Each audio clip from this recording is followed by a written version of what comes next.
slip bought this out.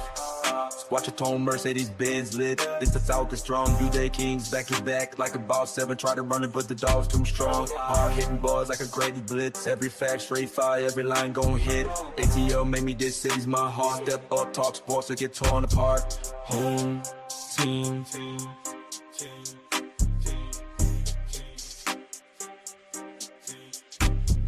Home team.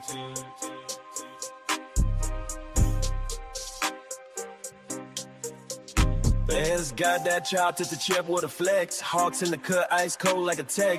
A-town legend, I debate with the best. Come weak with the text, get laid to rest. Home team. Home team.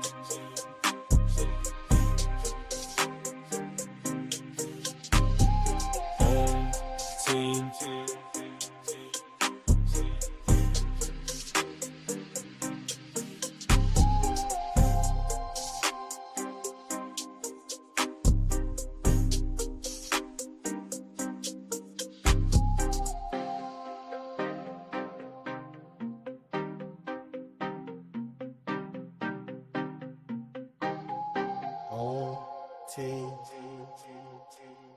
two,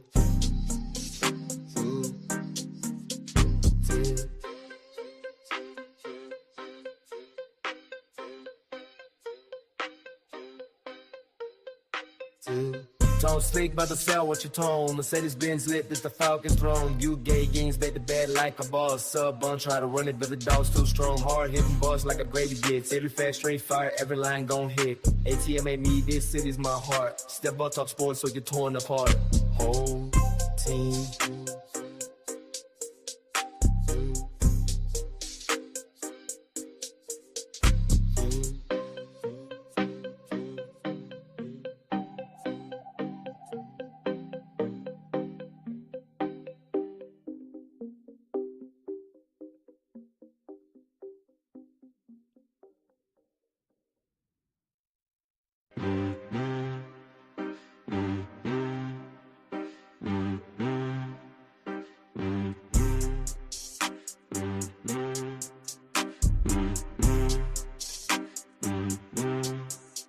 Star slip bought this out.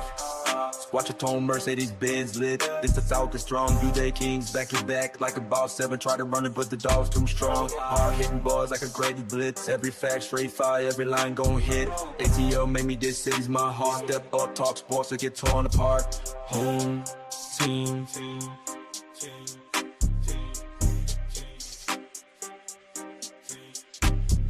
Home team.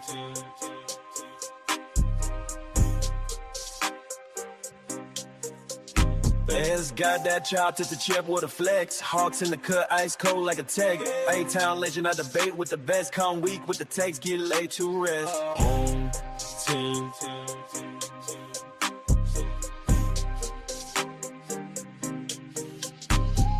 Home team.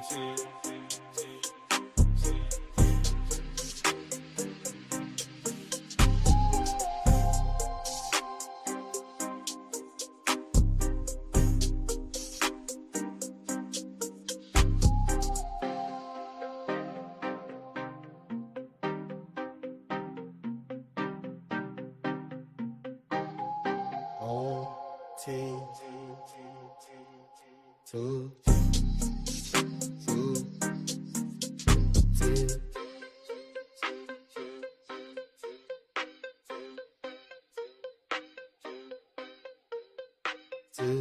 don't speak about the cell, what you tone. Mercedes Benz lit, this the Falcon throne. You gay games, bet the bad like a boss. Sub bun, try to run it, but the dog's too strong. Hard hitting bars like a Grady gets. Every fast straight fire, every line gon' hit. ATM made me, this city's my heart. Step up, talk sports, so you're torn apart. Whole team.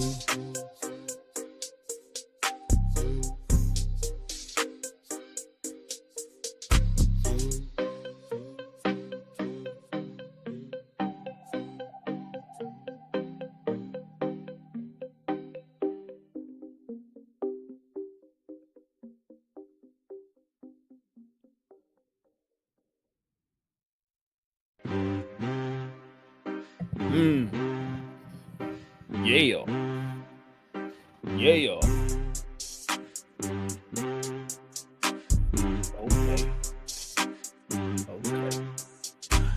slip out the south. Watch a tone Mercedes Benz lit. This the South is strong. You they kings back to back like about 7. Try to run it, but the dog's too strong. Hard hitting bars like a Grady blitz. Every fact straight fire, every line gon' hit. ATL made me this city's my heart. Step up, talk sports to get torn apart. Home team.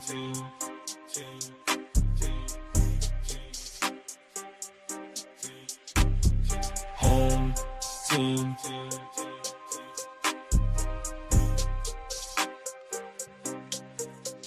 Fans got that chop to the chip with a flex. Hawks in the cut, ice cold like a tag. A-town legend, I debate with the best. Come weak with the takes, get laid to rest. Home team.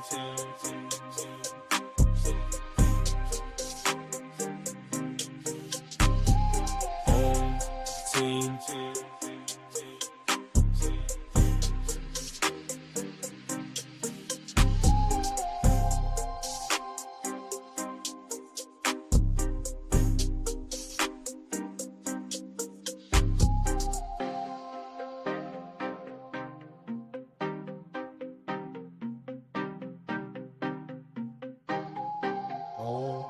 Team, two,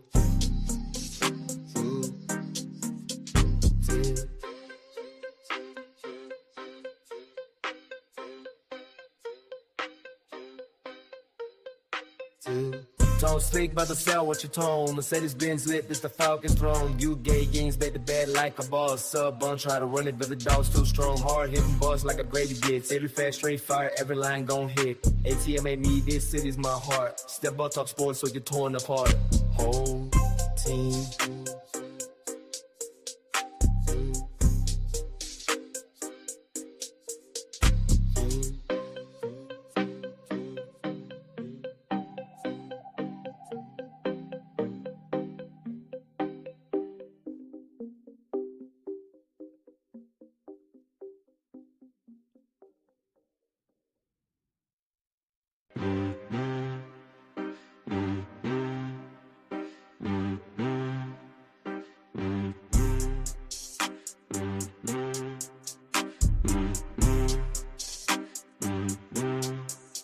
Star slip out the south. Watch a tone Mercedes Benz lit. This the South is strong. You they kings back to back like about 7. Try to run it, but the dog's too strong. Hard hitting bars like a Grady blitz. Every fact straight fire, every line gon' hit. ATL made me this city's my heart. Step up, talk sports to get torn apart. Home team.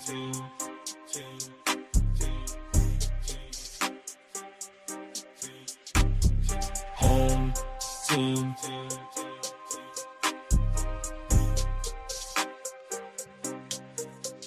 Fans got that chop to the chip with a flex. Hawks in the cut, ice cold like a tag. A-town legend, I debate with the best. Come weak with the takes, get laid to rest. Home team. Home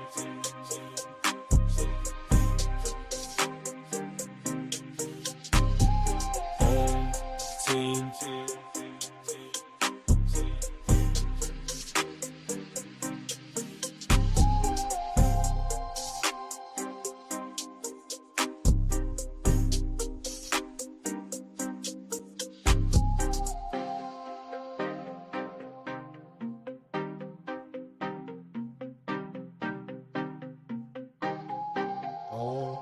Team, two,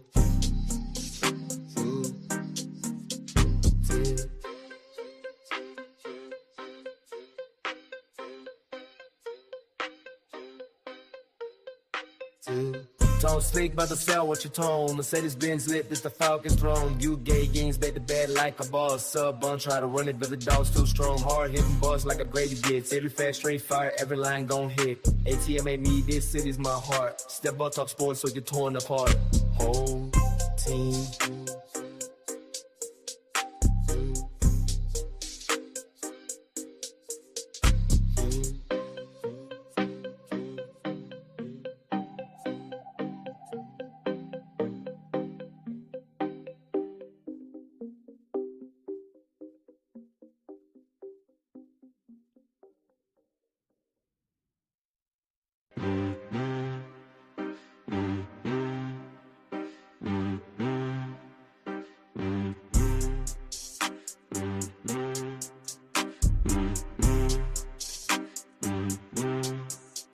Star slip out the south. Watch a tone Mercedes Benz lit. This the South is strong. UJ Kings back to back like a boss 7. Try to run it, but the dog's too strong. Hard hitting bars like a Grady blitz. Every fact straight fire, every line gon' hit. ATL made me this city's my heart. Step up, talk sports or get torn apart. Home team.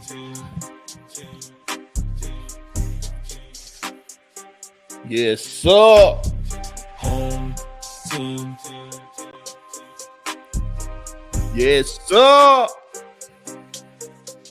Bears got that chop to the chip with a flex. Hawks in the cut, ice cold like a tag. Ain't What? legend, I debate with the best. Come weak with the text, get late to rest. Home team. Fan Speak Mondays. Home team. You know what time it is. It's time to get down to the nitty and the gritty on a Monday afternoon when the sports world on fire and the Falcons sitting dead center of an NFL draft we just 2 weeks away from.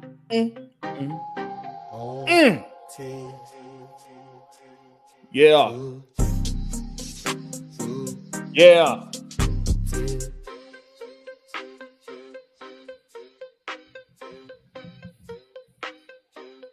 Let's get it. Don't speak about the sell what you tone. Mercedes Benz lit, this the Falcons throne. You gay games, bet the bad like a boss. Sub bun, try to run it, but the dog's too strong. Hard hitting boss like a Grady blitz. Every fast straight fire, every line gon' hit. ATM made me, this city's my heart. Step up, talk sports, so you're torn apart. Whole team.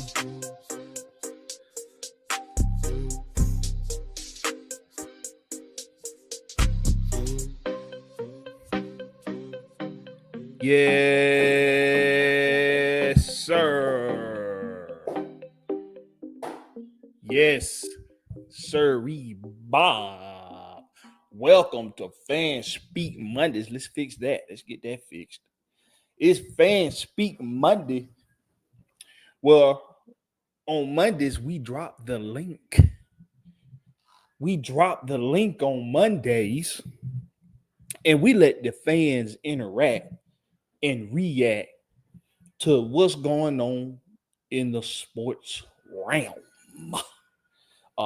I'm your host, Blakberry. That's Blakberry, no C, just the K. Y'all make sure if you're new to the channel, hit that subscribe button, hit that like button, and most importantly, hit that share button and share this on your Facebook, your Instagram, your X, whatever the case may be. Post this right now so the world can experience what goes down on Mondays right here on Fan Speak Mondays with the home team. Blakberry, that's Blakberry, no C, just the K. Who we got in the business? Jonte Rozier, always on standby, got that notification bell hit. See, that's how I know he hit that notification bell. See, that's how I know Jonte Rozier hit that notification bell. That's how I know he know how to follow instruction and direction. I know he know how to do that. You want to know how I know how he know how to do that? Because he always first in the chat. Jonte Rozier, what's up with you, Jonte Rozier? Deshaun Coswell, one of the OGs in the game. So he just got used to being called uncle. Don't call him an old head. Don't do that. Don't do that. He just got used to being called the uncle. Don't do that. Just got used to be calling unc. He said they just started calling him unc. That's what he said. He said they just started calling me unc. Let me get used to that before you start calling me old head and all that. They shouldn't Caldwell in the building. Got that old school vibe though. Yeek, get some. Georgia, Texas boy in the building. He said, "What to do, Blakberry and the AFN family? The new era is here. The Falcons will rise in 2025." Ooh, you take the beyond part off of there so we can rhyme better. See, I just rapped it for you, but you got that and beyond on there, so you got to take that off. Georgia Texas boy say the Falcons will rise in 2025. Yes, sir. Appreciate everybody that done came through so far. We're gonna go ahead and get into the festivities. So we're gonna react to a Gonna react to some latest in sports type stuff. That's what we're gonna do. Gonna react to some latest in sports. Um, First thing I want to react to,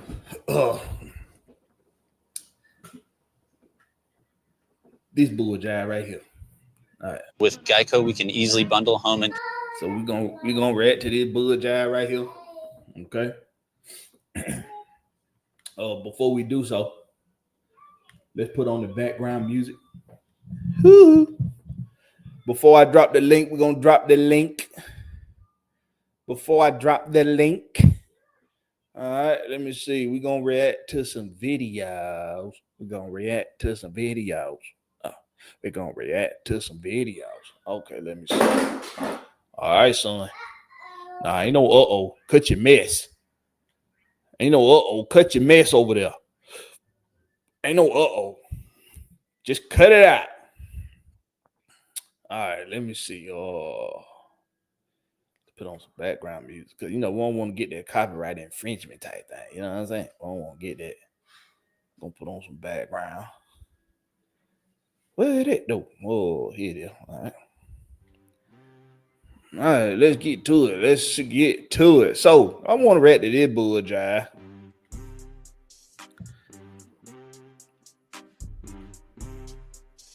Not the Geico commercial.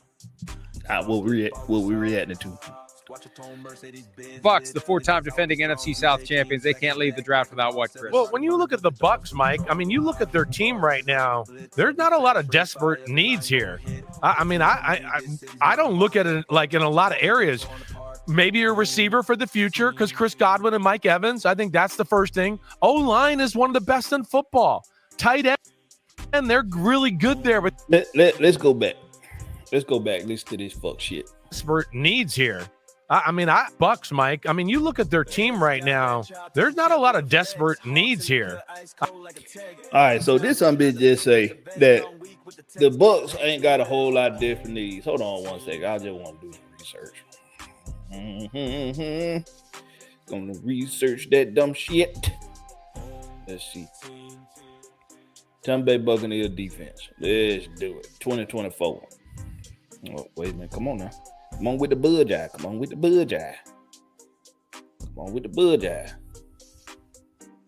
All right, so 2024. Elijah Kansas led their team in sacks with 7.5. Their highest sack total leader was 7.5 with Elijah Kansas, who, by the way, I did a lot of covering for in the 2024 draft. Let's look at this. Let's look at this shit. Let's look at this bullshit. Right. In 2024, the Buccaneers were ranked 18th in total defense. They were ranked 18th in total defense, 29th in pass defense. He just said this. Hold on, listen to the bullshit he just said. Listen to the bullshit. You look at the Bucks, Mike. I mean, you look at their team right now. There's not a lot of desperate needs here. Leave the draft without what, Chris? Well, when you look at the Bucks, Mike, I mean, you look at their team right now. There's not a lot of desperate needs here. Leave the draft without what, Chris? Well, when you look at the Bucks, Mike, I mean, you look at their team right now. There's not a lot of desperate needs here.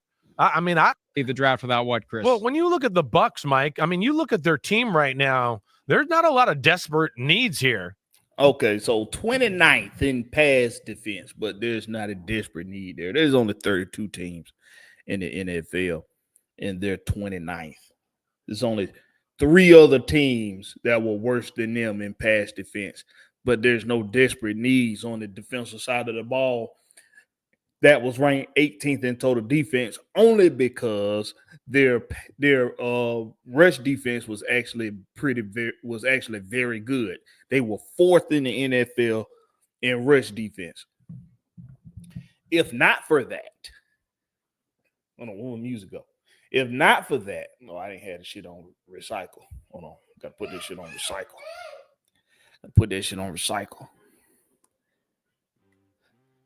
If not for the rush defense being really good. And let's keep it real. The only reason why it was that good was because teams knew that they could throw on the Tampa Bay Buccaneers. So that's exactly what they game plan to do. So let's get that clear first. They did do a good job stopping the run, but 29th pass defense. Is there such a lopsided? There's such a lopsided defensive football team. You can't stop a nosebleed, but you can't you couldn't stop a frisbee for being thrown over your head, but you can stop the run. But there's not a desperate need on the defensive side of the ball. Some of this shit is so fucking biased, bro. What y'all think about that? Do y'all think that the Buccaneers, do you think that they need a desperate change on the defense with a 29th ranked pass defense, a 18 total ranked defense? What y'all think? Sante Rose just said, I know the feeling. He talking about they should. What's up with your Michael? He in the building. What's up with your Southside? He say, but here's the thing, Blakberry, the Bucs can get after the quarterback when needed. So pass defense a huge problem last year for them. Well, they were sixth in the league with 46 sacks, mostly contributed by the interior defensive line and inside linebackers. They were, they were sixth in the league in sacks with 46. What that tells me is the league sack total actually took a hit in 2024. There weren't as many sacks being gotten in 2024 month across the league, and with their sack leader being Kalijah Kancey with 7.5. That's who their sack leader was. Kalijah Kancey with 7.5. They can get after the quarterback. I'm not saying they can't. But when we talking about the 29th pass defense, that means you got the 4th overall rush defense. So what that tells me is that you're overcompensating on defense for a very big flaw, for something that a very big weakness. And clearly that weakness is in the secondary group. Clearly that weakness is in the passing game defense, because that's the only reason why you're the 18th ranked in total defense. If you just what was it? It ain't saying how much they gave up per game in the rush defense, but if you just a little worse, if you give up another 30 or 40 so yards on the ground, you almost 29th ranked on damn defense, in total defense. So this is clearly a biased take. Let's go into it some more though. Let's go into it some more. I mean, I don't look at it like in a lot of areas. Maybe a receiver for the future, because Chris Godwin and Mike Evans, I think I give them that. They do need to be looking into the future at receiver. That's the first thing. O-line. Although Mike Evans, he got hurt last year, but that was really like his first time. But because he's been in the league for so long now, him getting an injury of that magnitude that take him out for the season, that's a bad injury to get. Line is one of the best in football. He's probably not going to. He's probably not going to be the same. Tight end, they're really. He's just maybe a receiver for the future, because Chris Godwin and Mike Evans, I think that's the first thing. O-line is one of the best in football. I think that's the first thing. O-line is one of the best in football. I think that's the first thing. O-line is one of the best in football. Okay, let's check that out, because I know that's some bullshit. Okay, so Tampa Bay Buccaneers.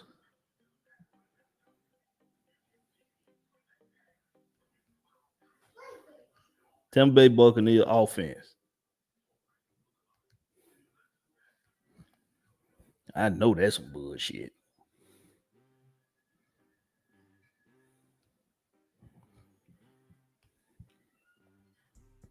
I'm pretty sure that goddamn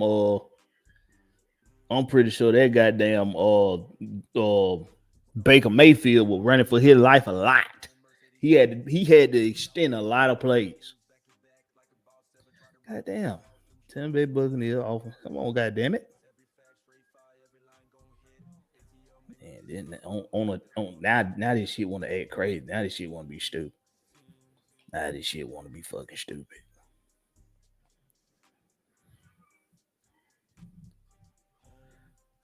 Tampa Bay Buccaneers.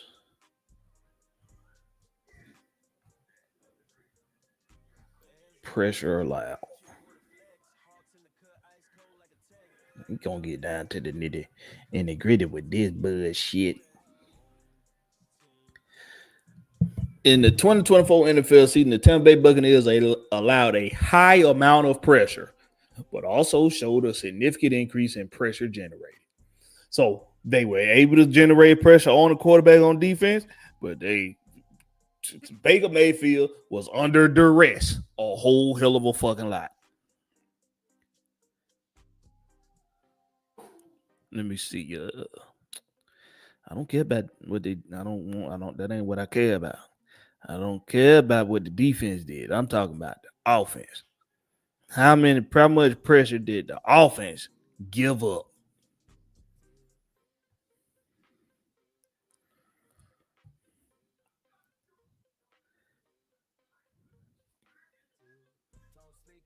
You don't want to tell me that shit, do you? I should just go to PFL for this information. Let's go to PFL for this information. But I did just read that they gave up a high pressure rate. But we want to be accurate. What advanced offense is? Advanced offense.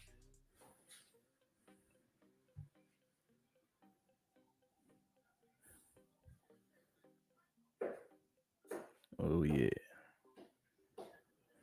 Oh, yeah, that's right. You just type it in.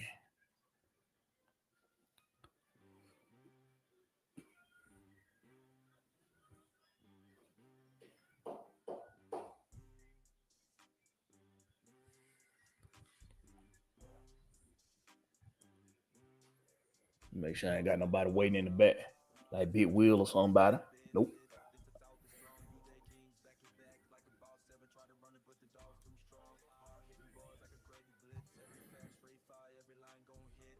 All right.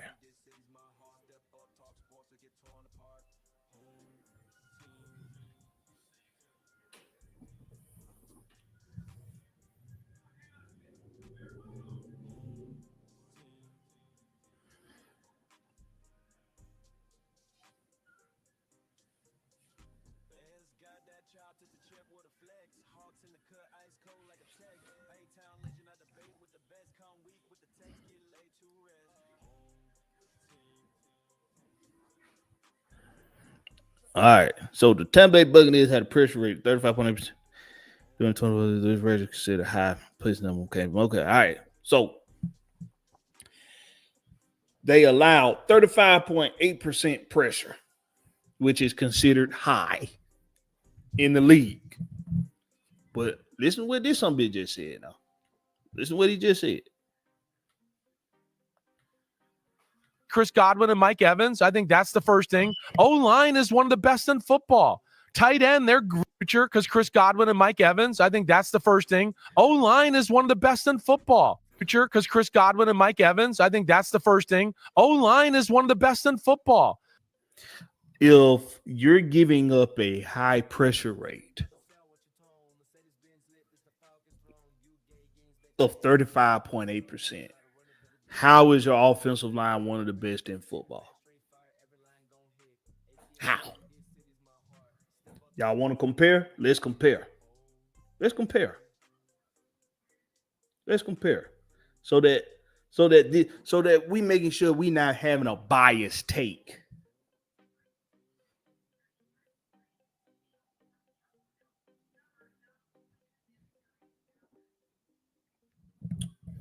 All right. So we're going to compare them to this team. This team had a 14.4% pressure rate allowed.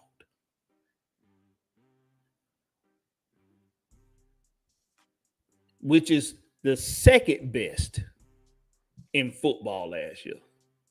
The second best in football. 14.4%. And this through the first 5 games. This through the first 5 games. Hold on. Let me get it for the whole season. That was through the first 5 games. Let me get it for the whole season.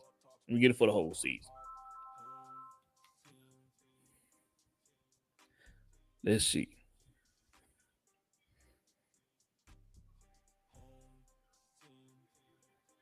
Nope, it stayed right there around 14%. So this team had 14.4. Did I say the team already? Did I already say the team?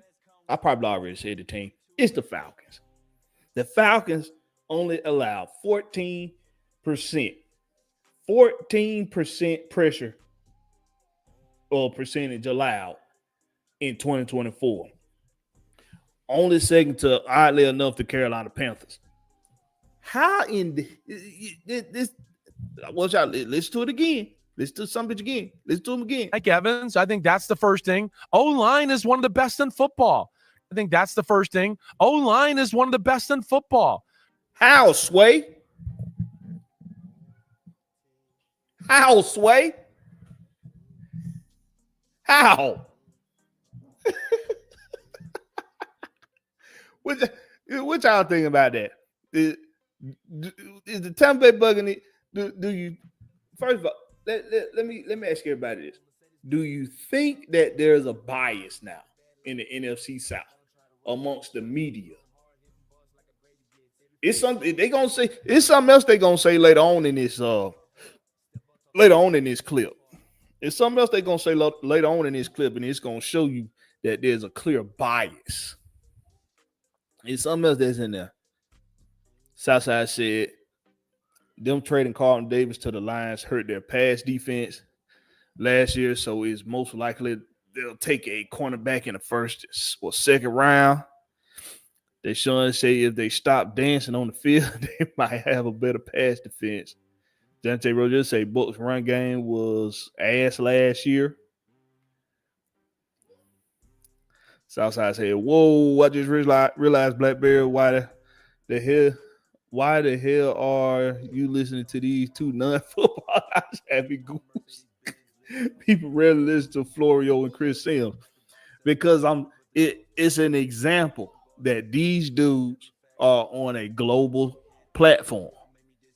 They're on a global platform.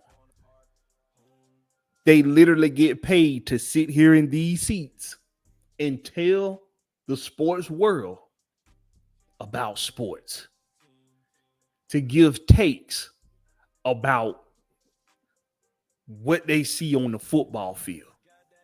They get paid to do that. People actually listen to what they say. It's fans, the general fan base, listen to their takes and make their opinions based off of what they are saying. That's why. Come on, let's finish. Because they got some more stupid shit to say. Tight end, they're really good there with Cade Otton. Running backs, they're stacked. Defensive line, they're kind of stacked. I mean, they all stacked in the backfield. I give them that. Stacked, depth, talent, everything. So the two spots I look at, maybe the receiver, maybe the Levante David replacement middle linebacker, right? You're with me there? And then, maybe they're another team I think we could probably throw into the corner conversation. The corner could probably be one or somebody of a safety, somebody in the secondary, but they're a pretty well-built roster. Jason. You hear this bullshit?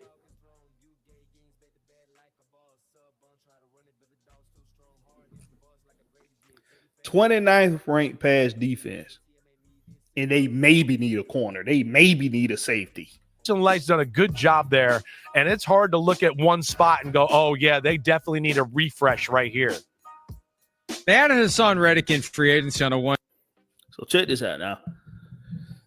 The Bucs this is what we got to be careful at. This is what a lot of people been touching on this offseason. Leading up to this draft, the Bucks have the 19th pick. It's very, very, very, very possible. It's very possible that somebody like Jalen Walker, Malachi Starks, maybe, I doubt Michael Williams, but it's a good chance they could fall to 19. We do not want that. Also, the Philadelphia Eagles, we sure hell don't want the Eagles to get a guy like Malachi Starks because he's going to be the damn Troy Polamalu-esque type player for them on defense, where he can be anywhere on the field. He's basically going to be that wild card that can take away.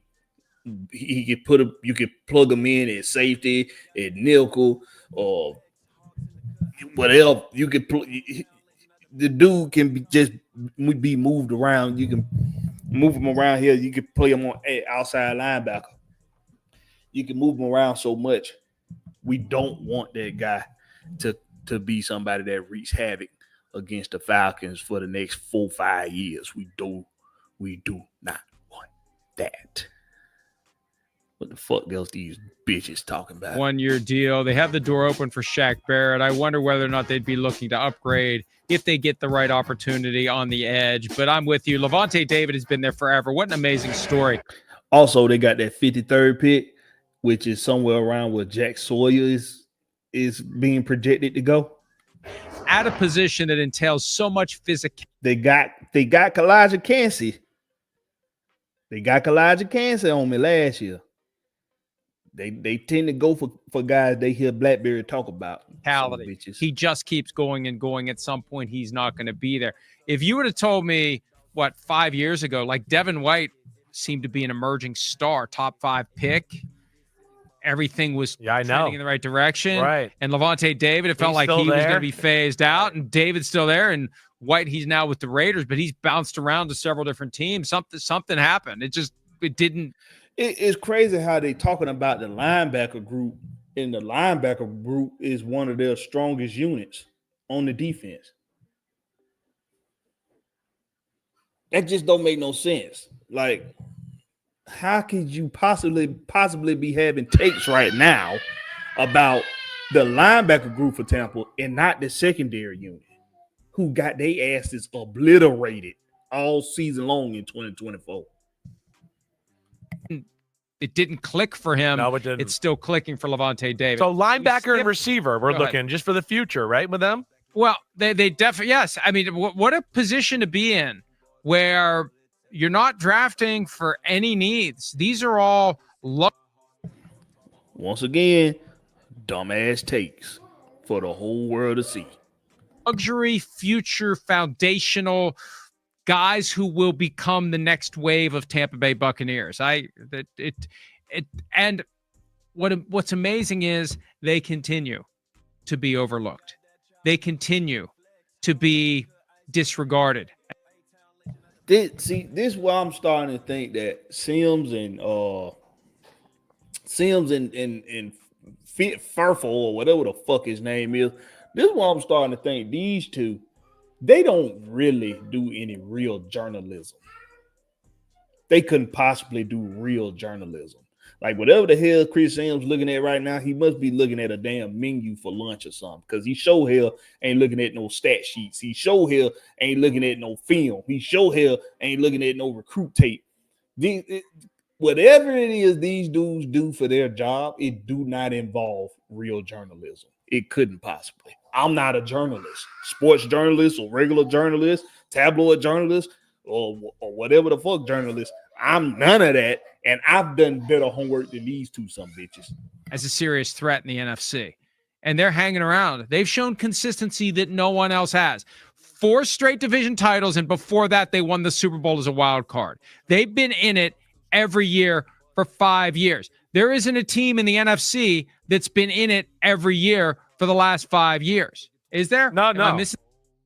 Could you email me the... I hit the wrong button, but since when did it... Hold on. Since when? Since when did What it about matter? Geico, making it easy to switch and save hundreds? Oh, yeah, sure. Since when did it matter how many times you done been in the playoffs? Since when did that matter? Now I know they won one when with Tom Brady, but come on. Having Carr injured,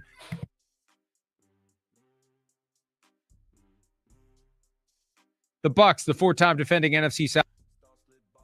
O-line is one of the best in football. Tight end, they're really good there. With two spots I look at, maybe the receiver, maybe the Levante David replacement middle linebacker, right? You're with me there?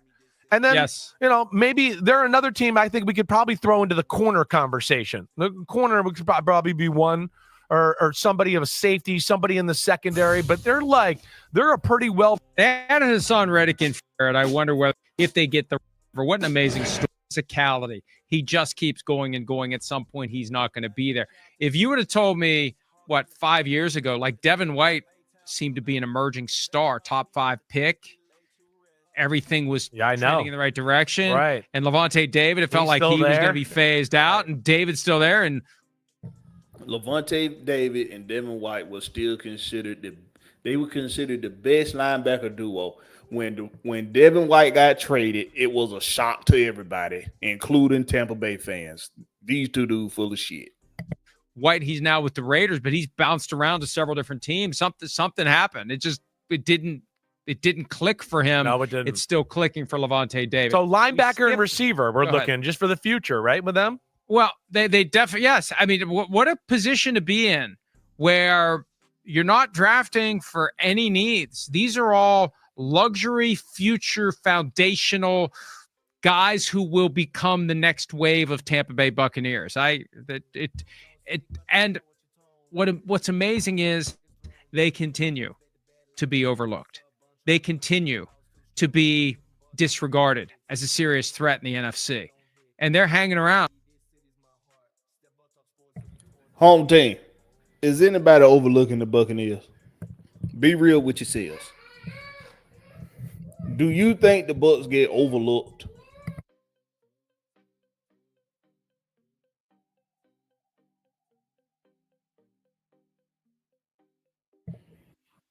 I mean, come on. These are just some whack ass takes, man. You just went on about how they been to the playoffs, how they won the division 4 straight years, won a Super Bowl 5 years ago with Tom Brady at quarterback in the wild card, coming in as a wild card. How in the fuck are they possibly getting over? Why? Because you want them to talk more about Baker Mayfield? They've shown consistency that no one else has. 4 straight division titles, and before that, they won the Super Bowl as a wild card. They've been in it every year for 5 years. There isn't a team in the NFC that's been in it every year for the last 5 years. Is there? No. Am I missing someone? I don't. The 49ers fell off in 2020 and last year. Right. The Eagles had an off year. The Rams have had an off year. Right. Yeah, you're right. I mean, really, even deeper than that, when you talk about head coaching change and Tom Brady to Baker Mayfield and still keep the streak alive like you're talking about, I think that's where it's really impressive. It speaks to the organization. It speaks to what Bruce Arians built down there. And I wonder if they're going to mention that for the past 2 seasons, they've just been 1 game away from losing the division.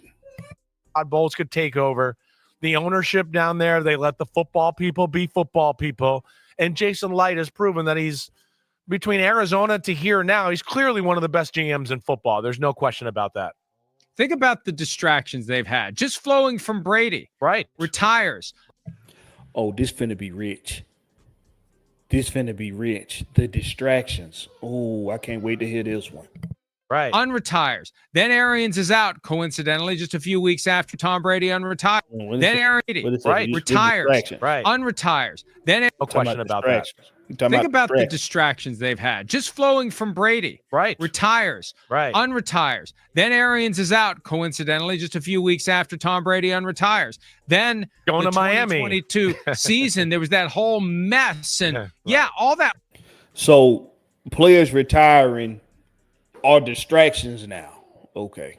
All that stuff. And he was gone from training camp, and just things that you would expect other teams to suffer from.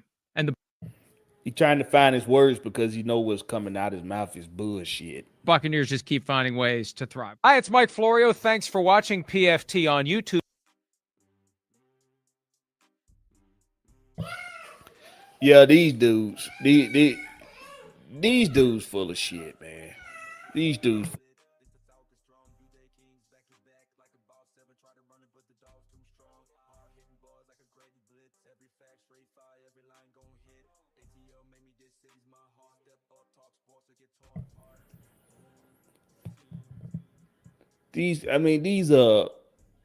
I'm just trying to figure out, like, where is your sense of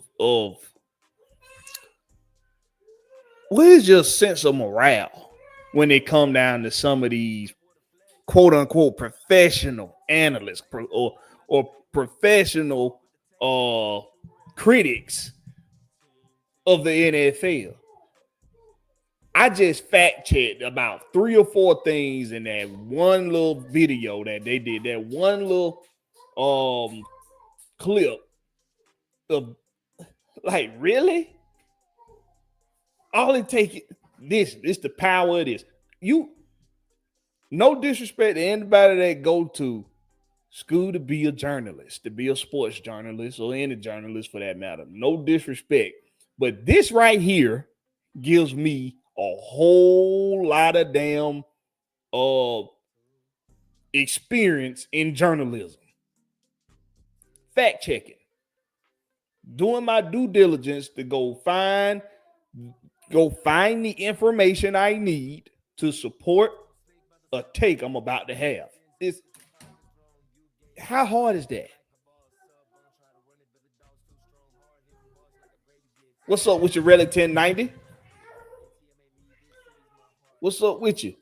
Anyway, we got one more we're gonna react to. Then we're gonna drop the link. We're gonna talk about some bird. We're gonna do some Falcon talk. We're gonna talk about the latest in sports, man. Got one more to go check out though. Excuse me. All right, let's see. Got one more we're gonna check out.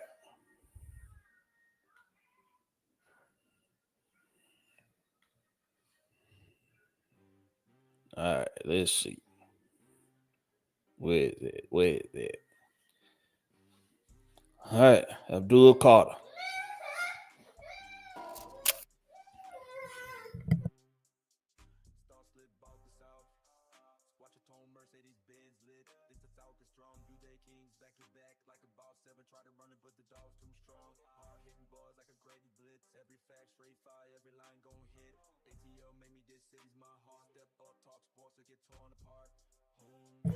I get, because I rewind this, maybe watch another damn commercial, boy. All right, so we're gonna do a little bit of film on Abdul Carter, and just want to show why this dude is being considered the best edge rusher. Basically, he's being considered the second best football player to come into this draft, and I just want everybody to get a little glimpse of why. Now, these are highlights. This isn't from one specific game, but these are some good examples of what he was doing all season long.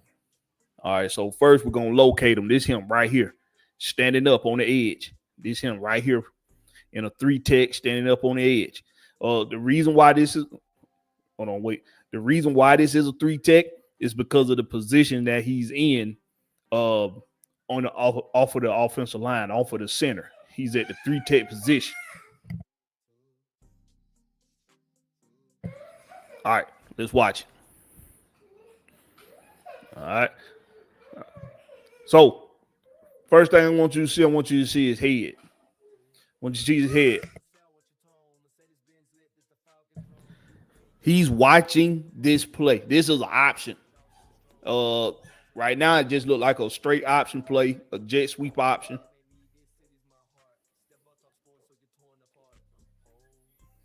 The vision. Let's go back. The vision, y'all. Check the vision out. Now, this is something that can be coached. I want everybody to remember that now when it comes to when you get edge guys. This is something that can be coached. Vision can be coached. Watch his head. All right. This play, he already said, first of all, this is a bad fake. so I ain't gonna give him too much credit because this fake is a terrible fake. This is terrible. But his eyes are dead on the quarterback movement. He's not, and watch how this back here. Watch this back here. That back there, this defense. Now, this is where he gets the help it on this one. This interior push was amazing. Let's watch it again. Watch the interior push.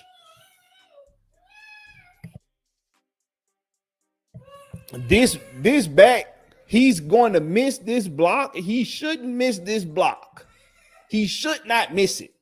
But because of where Abdul Carter is coming from on this rush, he cannot see Abdul Carter until it's too late. And he's going out into a pass. Let's go back. Damn, I'm pressing all the wrong buttons. Let's watch it again.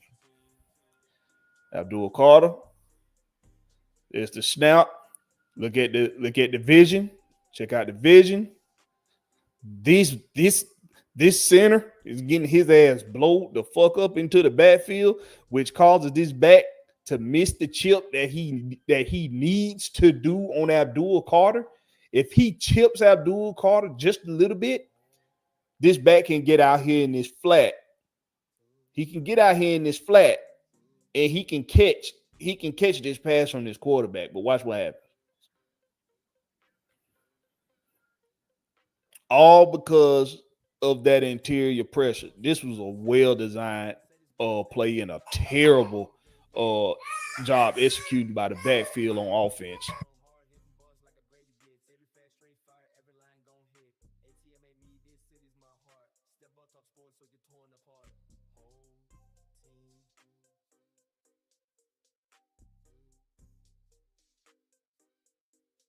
All right, now this play, he's actually going to be, let me see. Let's run it because I think he's in coverage. What's it? Let's locate him. Let's locate him. Okay, there it was. All right.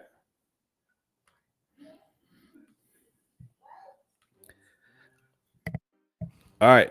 Versatility right here. In a 3-tech again, but his hand is in the dirt. This time he got his hand in the dirt. This is the versatility that we're talking about.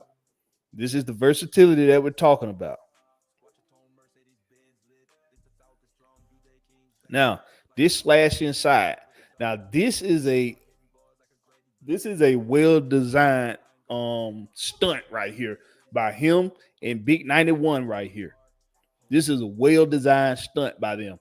This is a stunt that only somebody with quickness off of the snap, with a quick first step, and somebody who can bully their way into the pocket.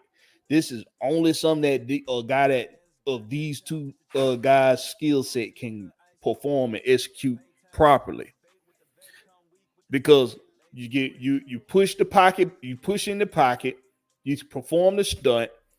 This play has, if this back doesn't bounce this out, he's going to have to bounce this out here and try to at least make it. He's not going to get anything from this. You got two guys watching this play develop as it happens. You got the interior lineman who pushed the pocket in, and you got the stunt man who's going to take away anything that could happen in the middle of this defense, that could happen in the middle of this play. If this back don't bounce this out to try to at least get something here, get a couple, he could probably get 1 yard here, or that's the only thing he's going to get if he bounced this out, or he could probably get it outside. The versatility of Abdul Carter took this play away, and it's a negative play. That play, that's a negative play all day when you execute like that. Stunt, Well executed, very well executed play. All right, let's locate him. Here he is, right here in a 3-tech again. And a lot of people said, I've heard a lot of people's takes on him saying that he's a one-trick pony. This right here is when he's gonna drop back into coverage on this play, and he's gonna play this quarter of the field here. Okay, not that play. Wrong play. I'm thinking about a different play. Let's go back. This is a different play. All right, here he is. This is just easy. That's vision again. That's an example of that vision. The vision to see the handoff. Not overcommit. Do a good job maintaining his discipline in his assignment. And that wasn't a bad, if that would have been a fake, it wouldn't have been a bad one. But Abdul Carter, he disrupts it. All right, let's go back. All right, let's locate him. Oh, that play started off real fast.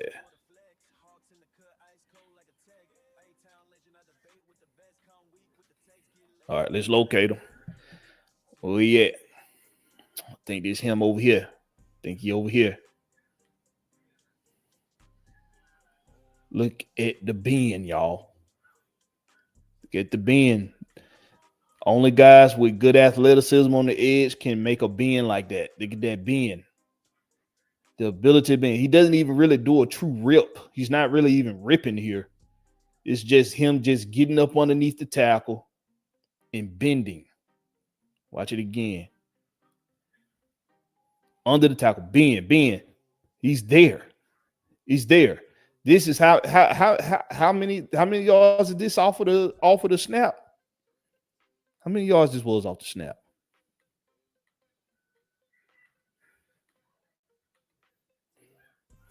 This is in shotgun. And check this bend out. In shotgun, the quarterback's not taking that many steps back. At the most 3 in a shotgun. That's the most a quarterback can do on a drop back is 3 steps in a shotgun. I don't know if he goes anywhere. Did he go anywhere? He didn't go anywhere. As a matter of fact, he stepped up in the pocket. The bend is ridiculous.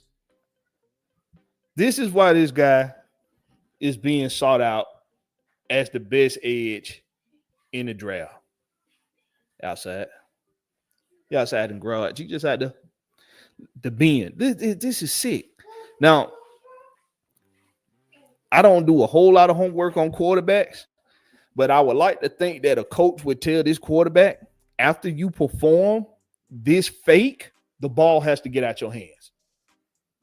You have to let this ball go. After this fake, you have to let this ball go. And I want everybody to look at something. This ball is snapped. Look at where Abdul Carter is. He's 1-2 yards behind the line of scrimmage already. He's already 2 yards behind the line of scrimmage, and the quarterback hasn't gotten the ball yet. Please tell me y'all see that. Please tell me y'all see that. This ball is snapped. This center is already in a block. He's 2 yards behind the line of scrimmage on the tackle, getting ready to get up on them and bend. This quarterback don't have the ball yet. That's sick. The speed you got to have to do that on the edge is special.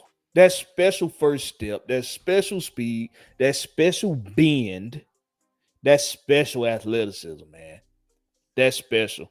That's how we're gonna look at on. We ain't gonna look at nothing else on because we got to drop the link.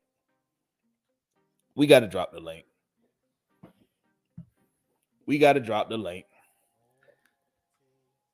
All right. Y'all know what time it is.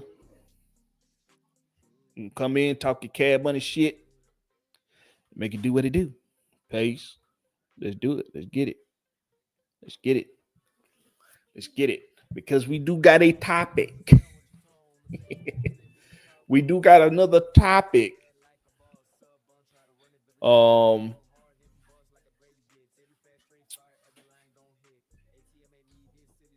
This well, I'm gonna test some of y'all's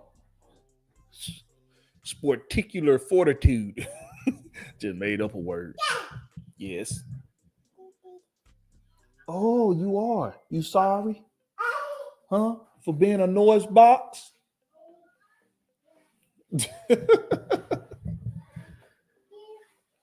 Who we got in the house? Georgia, Texas boy in the house. What's up with you, Georgia, Texas boy? Blakberry, what's happening? What's happening? What's happening? What it do, What's man? happening, my G? What it is like? What it's like out there? What you up to? What you got going there? Monday morning, sit in the office waiting to get off so I can go fishing. Oh boy, I just found one of my damn fishing rods. Found one of my favorite fishing rods, man. Shit, man. I'm out here in AZ, man. They got community ponds out here that they stock with catfish. Oh yeah, okay. Yeah. Okay. I'm out here in AZ, Jay Sean Caldwell. community ponds out here. OG, what's up with you? Yeah. I'm out here in AZ. Community ponds out here. Can you hear me? Yeah, we can hear you now. Somebody TV on in the back. Yeah, I got it. Can you hear me? I know y'all can hear my son, but I hear TV. What's up with you, man? Man, another day, another journey, man. It's time to talk how you said, talk this shit. Yeah. Cause it's a lot need to be said, man, because to me, I don't know what you gonna start on, but I would like to start on hey, we shoot off on Monday. Shoot off whatever you got, whatever you want to go on. okay, let's start out with Algier. To me, well, I can start with the three heads. You got the whiner, you got the one that's confused, and you got a laid back one. That's Kirk, that's Kyle, and that's Tyler. Okay, so Kirk is the whiner. Yeah. Kyle is confused. Yes. And Tyler is the laid back one. He laid back. Okay. All right, now start out with Kirk.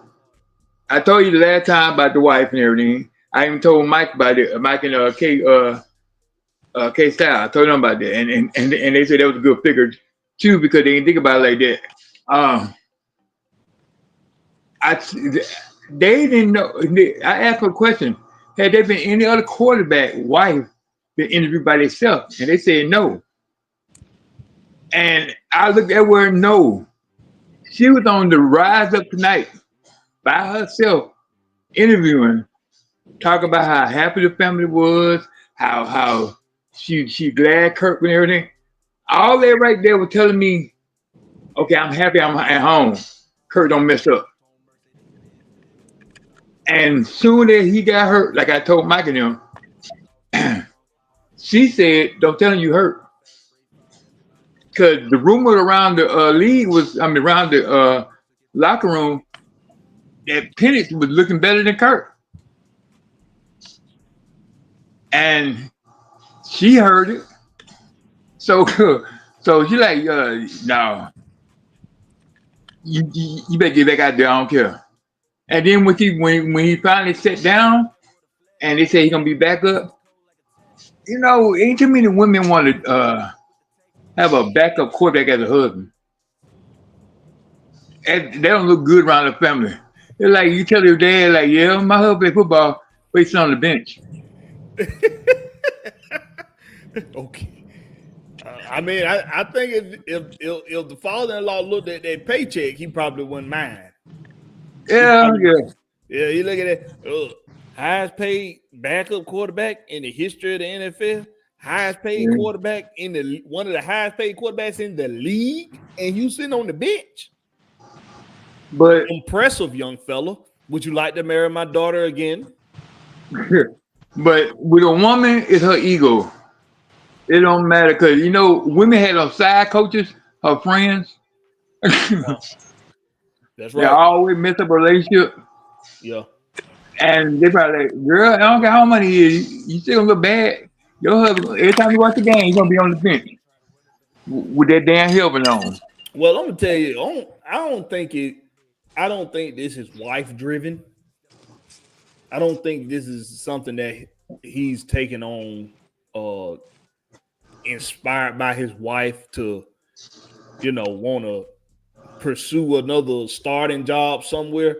If anything, she probably in my opinion, if anything, she probably tell him, hey, baby, just deal with being a goddamn backup and sit there and get paid. You gonna come home healthy. You gonna be able to run around, play with your kids, all that good shit. We gonna be funky ass rich. And my family right here in Atlanta, so I ain't trying to go no goddamn well.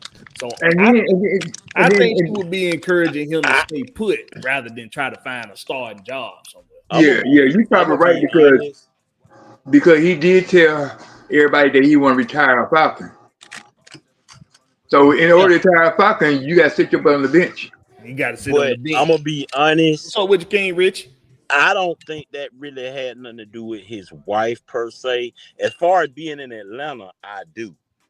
Or Georgia, period, I do. But when it come to football, Kirk Cousins had that RG3 flashback. That's really what happened. Yeah. And it's like you got to understand it's still pinnacles that Kirk want to cross. Because all he's known for is one playoff game. Hell, Matt Ryan got more than them. Yeah, he got way more. So for Kirk, it's just like how I'm trying to say it. I want to make sure I say it correctly. He doesn't realize that it may be over. His career? You talking about his career? Yeah. I mean, everybody got an expiration date. I mean, in football. I mean, but you made like Blakberry said, huh? The players don't feel that way. But like Blakberry said, you made the most money out of anybody in football. So I know in your mind you still young minded and you want to be out there and keep going and going. But dude, hey, it's time. It's time. But honestly, I think it's just he not ready to call it quits. Yeah, I can understand that because I mean a lot of people were like that.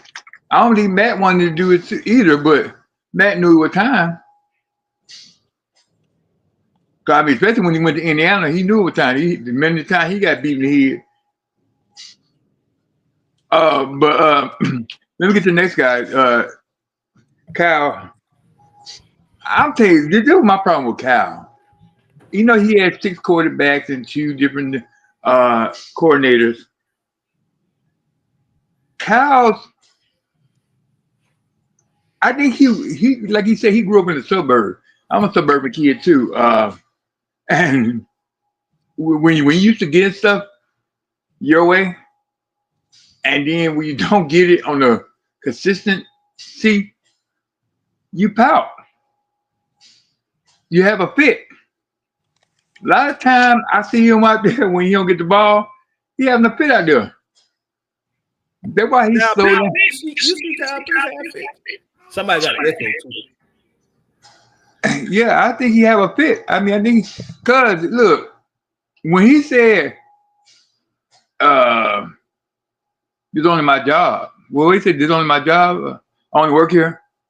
That's a fit. That I mean, no person like.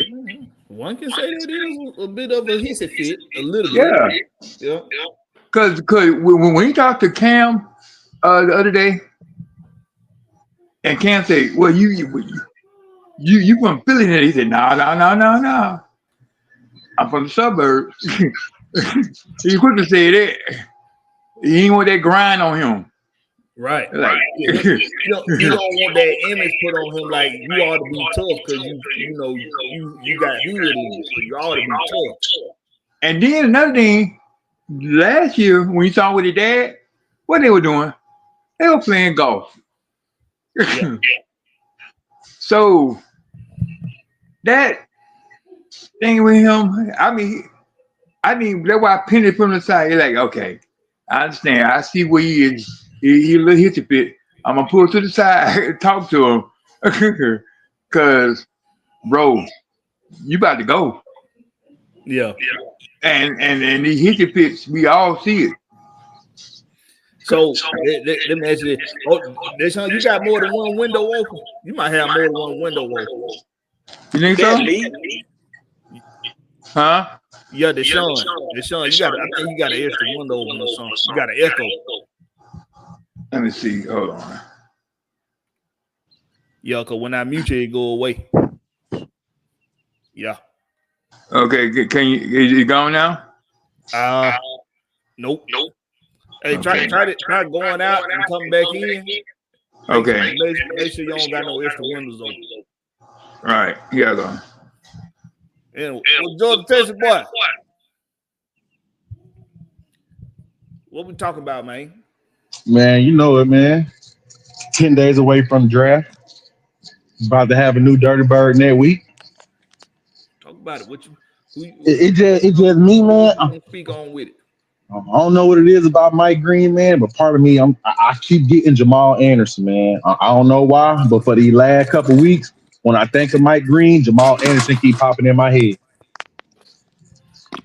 Honestly, I don't think Mike Green gonna be the problem. You know what I really think the problem gonna be with our pass rush is the interior pressure. I don't think when I went back, I started going back because I save all the games from the season. I go back and watch it when the off season on because I'm not a baseball or basketball fan. So when I'm looking, I sort of understand why they sort of got rid of Grady a little bit. Because when I went back and watched the games, after rewatching it, to me, the edges weren't really the problem. The problem is you putting Grady and Anya. Okay, Onyemata is another Grady. Both of them got short arms. They big, but neither one of them can push the pile because they're not over 300.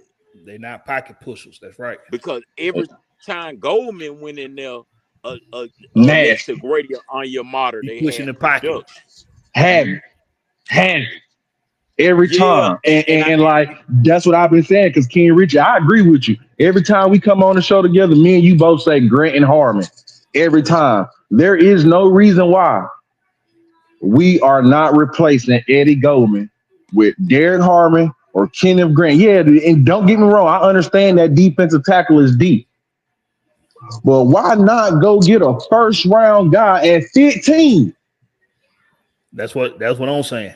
But but the sweet part about it is the two D tackles you talking about, they could trade back to about 20, pick up a third round and maybe an extra fourth or maybe an extra second and still give them. I agree, but I just don't want to take the chance. That's why I say take him at 15 because you got to think about it. Arizona need a big body. Cincinnati need a big body. The Seahawks might take a big body. The Seahawks always take a deep tackle at the end of the first, middle, top of the second round. But I'm gonna be honest, everybody finna take defense. That's why everybody was trying to get off their players like Trey Walker, TJ. Everybody was trying this draft. And that's why I kept telling people this draft so defensive heavy. You can get a good zero tech in the 7th round. He may not be the top tier. I'm just speaking on why every team was so ready to get rid of all these old ass players. Mm-hmm. Yeah, big boy in the middle. That teams like us bite on them and pick up them high contracts. But I think Terry a little bit smarter than that. So he or either Raheem.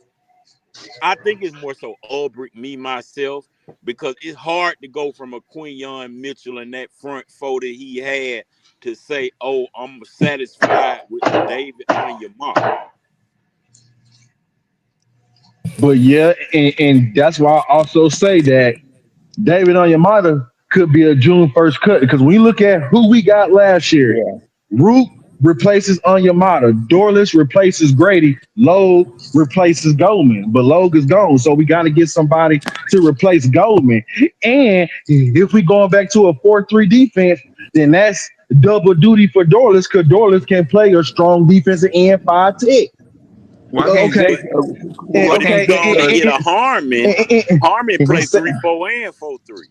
Exactly. And then with Dorless, we can go back to remember 2015-16. He's put Tyson Jackson that strong defensive end. Then go hit Higman, Grady, Vic Beasley. And a lot of people don't even realize the only reason Dorless was able to get out the way he was is because Harmon and Caldwell and them were there on that Right. defensive line. That's what scares me about Abdul Carter, because he was good in that footage that Blackberry showed, but I'm like, if he didn't have that big DT next to him with his production still, because see, we don't got big DT. And I'm so glad you said that, King Richie, which is why I wanted to show his highlights. See, boy, there go Nugget one. King Richie just found the nugget. We in Easter season, right? So we Nah, find because you showed one play. You showed one play, Blackbeard. Matter of fact, the play where the what you call it, then chip block.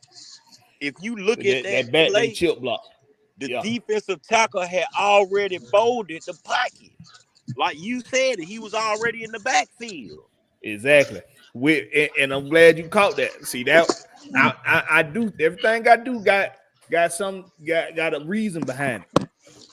Abdul Carter, with all of the intangibles that he imposes, the reason why he fit so well in that Penn State, in that Penn defense, is because of that interior push that they would get constantly up front. When you got somebody that can bend the way he bend with his athleticism, when you collapse in the pocket from the inside, there's no room, there's no escape for a quarterback. There's no escape. It's very hard to run play action because his vision is good enough for him to determine whether or not it's a play action, it's a fake or not. And then you gotta, by the time a quarterback can make that snap decision to pull a ball out or to hand a ball off, the interior defense done push the damn pocket into the backfield. And see, that's what I was saying. Like if a team like Tennessee, Cleveland may be a little bit better for Carter because of Myles Garrett and other people they got. But if he goes somewhere like a Titans team that don't really have a big D, now the Titans got a big O-line, they just sorry. But they D-line really like a bunch of David Onyematas and Grady Jarrett's. I think they may got like one or two big people. But I don't see Carter, even after watching the plays you just showed, I don't see him having that success if he don't go to a team that got some big D tackles, like a Philly or like the Giants. Giants. Yeah.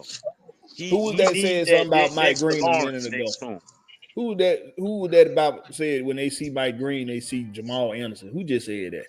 Georgia Tech boy. You know I said that, man. Okay, so when this is what I said about Mike Green last week.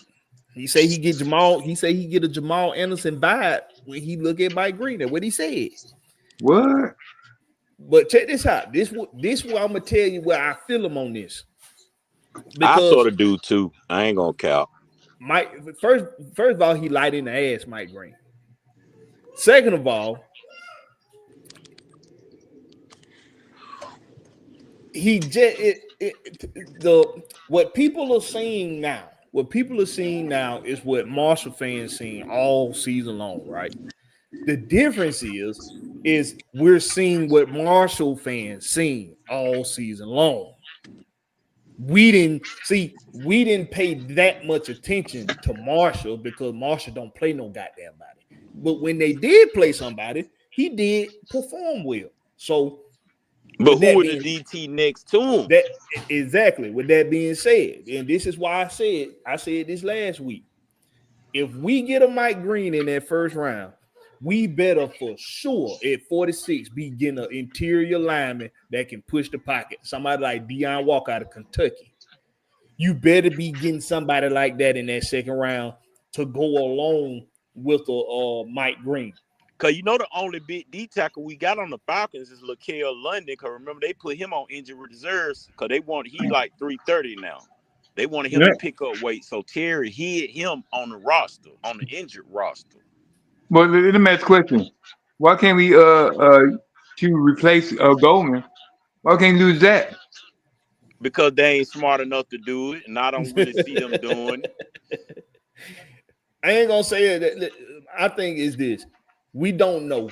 The question marks right now is what we gonna do in the first and second are the biggest question marks the Falcons done had in the draft in a very long time. And the main reason for that is because you fired your first year defensive coordinator, and your offense, other than adding to the offense, nothing has changed on offense. Everybody's still currently on the roster, except for Exactly, your because center, Drew Dawkins. You know we got a what? But diamond in the that's rough in Nizzle. In you know what? Nizzle, we might have a diamond in the rough. You know what though, Blackberry? What you just said is what scared me because a couple of the mock drafts I've been doing recently, right? Mm-hmm. I just been doing some Falcon shit. I'm gonna just tell you off the top before I tell you who I picked in the first round.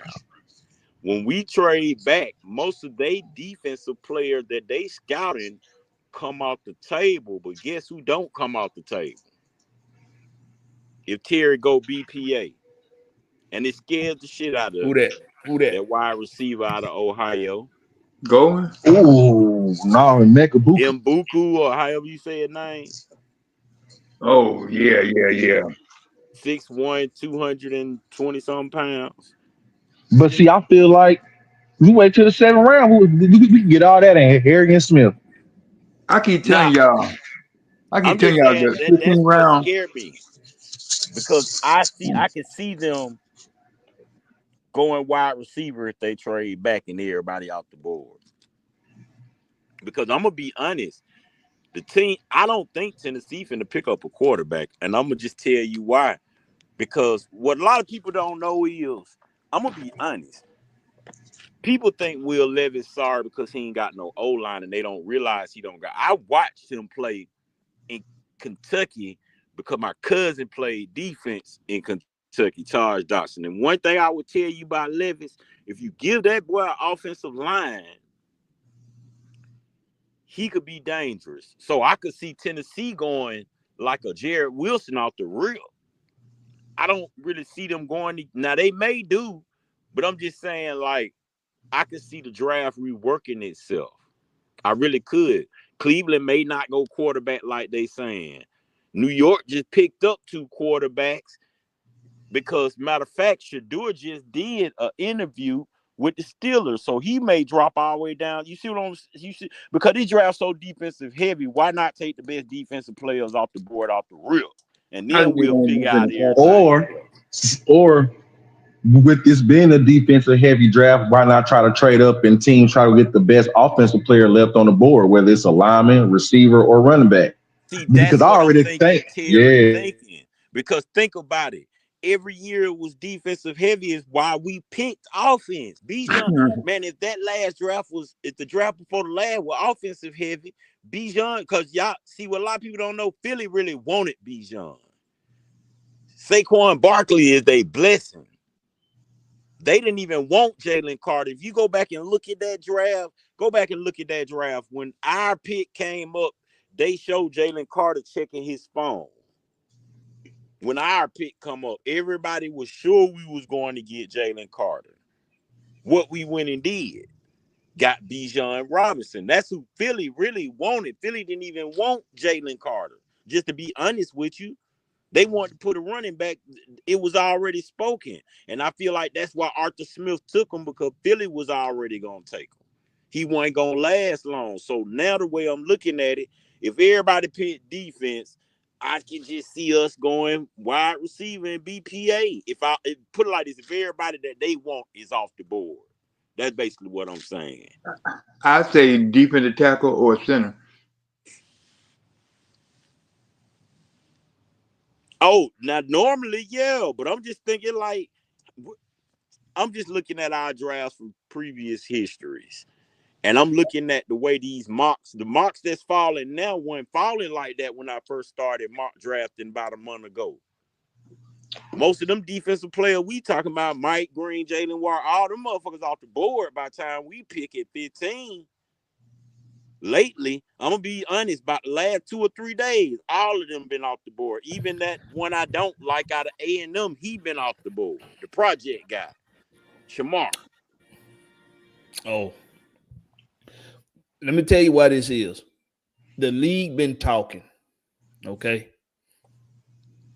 Just like how we don't want Philadelphia to get Malachi Starks, it's a lot of other teams don't want Philadelphia to get Jalen Walker, Malachi Stark, Mike Elliott. They don't want to get nobody out the dogs. They don't want Philly to get no dogs in this draft. But also, what helped this out a little bit, what done helped out some decision making with some of these teams is Mike Green performing very well in his pro day and in that damn, what was it, the All-American Senior game? Bowl or something like that. The Senior Bowl. With where him, he ran over that offensive line. Big right. Yeah. With him showing his skills at this time of the season. Well, you got teams looking at a guy like him now saying, man, he could be the next and Michael I Parsons. forgot about his wrestling background. So they looking at his that wrestling too. background. He could be the next Michael Parsons. He could be the next, big thing on defense. They looking at that. Then they also looking at this. You got some of these guys got off the field issues. Yep.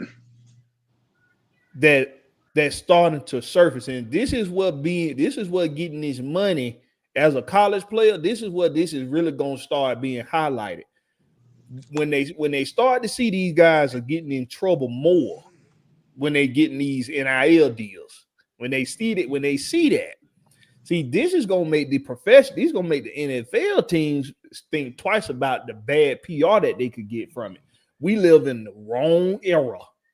To be doing that bullshit. You will get canceled in this motherfucker quick. By the Me Too's, by the alphabet community, because that's why old boy killed all of us. He didn't want to go to jail. The elemental P's. The elemental P's. You got to be careful. See, teams gonna think twice about it. That's how, in my fairest opinion, the Mike Green situation might not be a situation in Atlanta.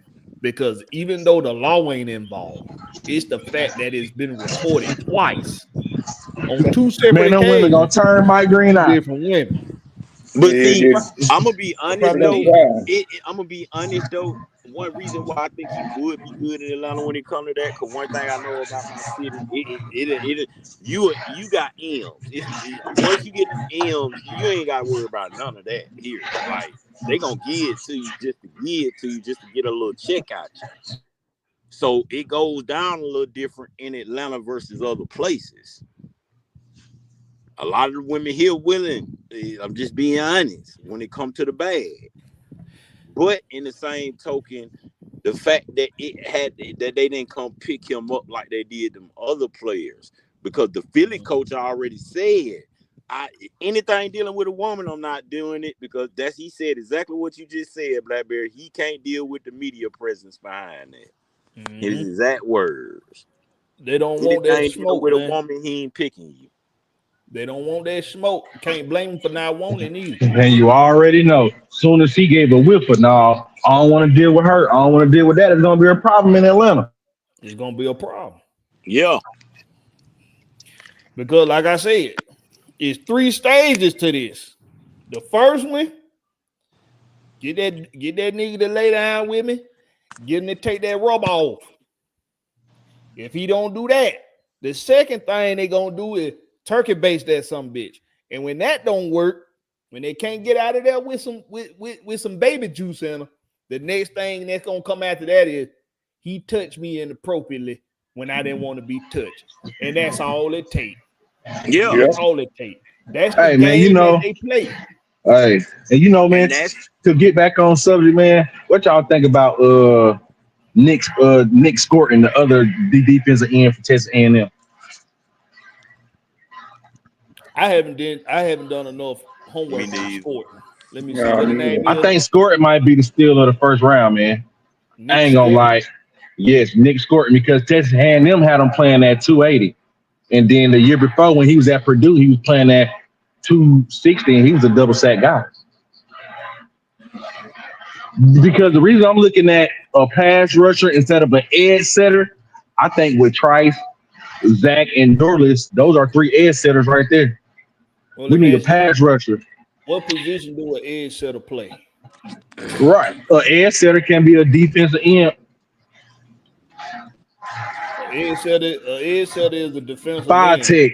Five tech. There you go. A wide lineman is what the Q dogs would call them when I was playing. A wide lineman. See, But that's why they were saying Mikael Williams. An edge setter plays defensive end. An edge, he ain't setting the edge. What he's doing is he's playing the edge. It's a A difference. lot of folks don't know the difference between an edge setter and a pass rusher. There you go.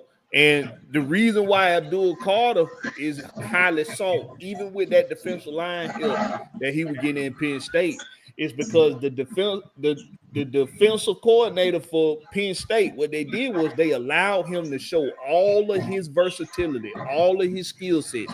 He can put his hand in the dirt, he can stand up, he can play as far in as the 3 tech, which is very important when we're talking about performing stunts, when we're talking about containing the edge at somebody at his size.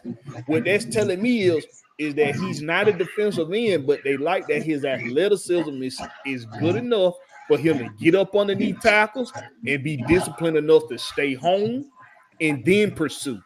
When you have That's why I say the only advantage that Abdul Carter got on Jalen Walker is he had more reps at pass rusher. But I'm gonna be honest, when you look at them, they are the same. What can Abdul Carter do that Jalen Walker can't do? You got a fair argument there. Matter of fact, I wouldn't even call it an argument. I think that's a fair synopsis that you're giving. You're right. That's why you can put Carter and Walker over Green, because think about it, Green is only going to be a pass rusher, just like James Pierce. They only a pass rusher. A lot of people don't even remember when the Falcon fans got mad at Mike Smith. Mike Smith on his defense, he didn't have pass rushers. He had edge setters. Yep. So when he said sacks don't matter, sacks are not the most important thing. He was trying to explain interior pressure and outside pressure to collapse the pocket. The fans got mad because we didn't have a pass rush. Well, he should have said it a better way, because sacks do matter. But I understand what he was saying when he was saying that. What he was saying was, for what we want to be effective. For what we want to be effective, we don't need sacks to be at plentiful. As long as we can get quarterbacks to make mistakes and our secondary to capitalize, I want folks to think about something. Raheem Morris came to the Falcons, right? Mm-hmm. He changed a lot of moving pieces on the defense. I got to mute somebody because somebody got a lot going on in the back. Who that is? Oh, that must have been one of y'all. That was either King Richard or Jordan Test, boy. What, Jordan Test, boy? What you got going on out there, boy? You at the chop shop, boy? No, man, I'm in the office, man. I'm just chilling. That's the goddamn air conditioner. Yeah, damn, they need to fix that shit, man. Hey, man, it's a brand new building, man. Oh, damn, who did that? Who did the HVAC system? It ain't got nothing to do with me. It's out my pay grade. Hey, but what I was saying. Okay, so damn, what the fuck I was saying? The edge setter versus the pass rusher. Yeah, but it was something else. Okay, Mike Green. With Jalen Walker and Mike Green. Jordan Testboy make a fair point there. Because while all these Mike Green done moved so far up the board now, you got Jalen Walker and Mikael Williams looking like they might go after Mike Green. This is why it's important to look at what else is around players when you go looking at what they accomplished in a season. What was the, like, when it come to edge guys, what did the interior line look like? Oh, fuck, I knew what I was talking about. That ain't what I was talking about. When Raheem got here, he moved a lot of pieces on the defensive side of the ball. The offense, he he marveled the offense that he was adopting. He marveled it. He talked about Drake London and Kyle Pitts and Bijan Robinson and Tyler Ajit and the offensive line, and how he felt like he was inheriting an already special offense. All he did was when it added a real good number 2 in Darnell Mooney, who a lot of people saying he a 1B, and he added somebody that was versatile and athletic on the inside in Ray McCloud. Those are the only changes that was made to the offense. I want people to think about something. I said a few weeks back that something very unorthodox is going on with this defense. And I know it's a lot of content creators, it's a lot of the media, a lot of the fan base do not like Raheem Morris right now. Don't blame you. I don't necessarily like him right now. I don't trust him either right now. But I'm looking at things from a football mindset, from a football perspective, especially defensively. The unorthodox thing that's going on with this defense right now is that the core of the defense is not in the front 7. When you look at defenses around the league, especially over the course of history, the core going to be somewhere in the middle, linebacker or on the defensive line. That's where your core, your defense is going to be at. And then you'll have your solid number 1, and you might have your safety that's real good at playing the middle of the field. But this is where it's unorthodox with the Falcons, as in the core isn't in the front 7. The core is in the secondary unit. A.J. Terrell, Jesse Bates, Mike Hughes. Those are your centerpieces on this defense. How do I know that? Because they're back this year. And how else do I know that? Because last year, when everybody was in an uproar about the lack of sacks, the main thing Raheem Morris would say in the post-game press conference was that what we're doing is effective. And that also pissed off fans, along with the sacks don't matter thing. That pissed off fans too, because fans saying, what the fuck you mean it's effective? We ain't getting sacks. But we was winning football games. What else we was doing? We was getting turnovers. What else we was doing? We was causing havoc in forcing fumbles. A lot of people don't like what Nate Landman brought to the table last year, but Nate Landman was tied with Jesse Bates on forced fumbles up until the last couple games of the season. That's a fact. The effectiveness of how we was playing football last year was to benefit the secondary more so than the front 7, because you were attacking the ball when the ball goes in the air. That's the best way to get turnovers, is by attacking the ball. You lower your chances of getting a turnover when you playing man and you playing close up on the line of scrimmage. So they wanted to attack the ball. That's the effectiveness he was talking about. When the game plan changed is when we started to see that effectiveness go away. So the core of this defense is there. That's why if you add an element like an interior pass rush, somebody that can push the pocket into the quarterback. We just saw in them highlights I showed y'all with Penn State. They had an interior push that, and then you got a guy like Abdul Carter, who when the ball snapped, before the ball even get to the damn quarterback, he was already 2 yards past behind the line of scrimmage. And then you got an interior push that's collapsing the pocket from inside. We do not need a whole lot to happen in this draft. We do not need a whole lot to happen from this point on with personnel. As long as you get a pocket pusher. I like who Georgia Tech boy, Deshaun Caldwell, King Rich. I think all of them agreed that the edges wasn't a problem. They just couldn't get home because the quarterback had somewhere to escape up the pocket. Hey, the middle of the field. So don't be surprised if linebacker is going to be a top pick. Yeah, linebacker and a nose guard. But you want me to tell you how I know what you're saying is true, Blakberry? What's up? Because you know why everybody mad at Judon. But what they don't know is Judon didn't have a Dexter Lawrence next to him in Atlanta. Mm-hmm. Yeah. That's where them sacks came from because he had interior pressure. Yeah, If you look at Abdul Carter and they go, but you can go back to that play, that pocket damn near at the quarterback before he even turned the corner. So when you got a pocket collapser, that's why Eddie, think about it. We the reason Eddie Goldman even got a contract for another team. Yep. When they seen how he collapsed that pocket, I seen it. So I know they seen it.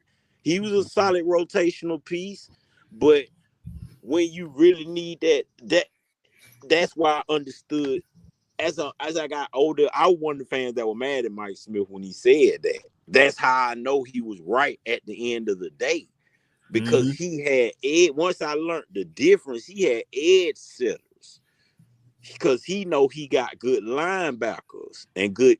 He was really doing the same thing Raheem doing now, if you think about it. Because if you remember, our defense wasn't really the front four. It was Trufant, Alfred. Like you said, Moore. I forgot the linebacker name. Dang. Deion Jones, Devondre Campbell. No, but before Deion, the year when Mike Smith, that year when Mike Smith had them big boys on that defensive line, when he said sacks ain't important. Paul Warrilow. Yeah, Warlow. Oh, Warlow. Warlow wasn't the best linebacker out there, but one thing Warlow understood is I got 300+ pound people in front of me, so I got to be the pass rush. Mm-hmm. He was leaving them. So if you look at what he was doing, he was really leaving them A and B gaps open. His pass rush was coming from the linebackers, really. Just think about 2017 when we got Duntari Poe.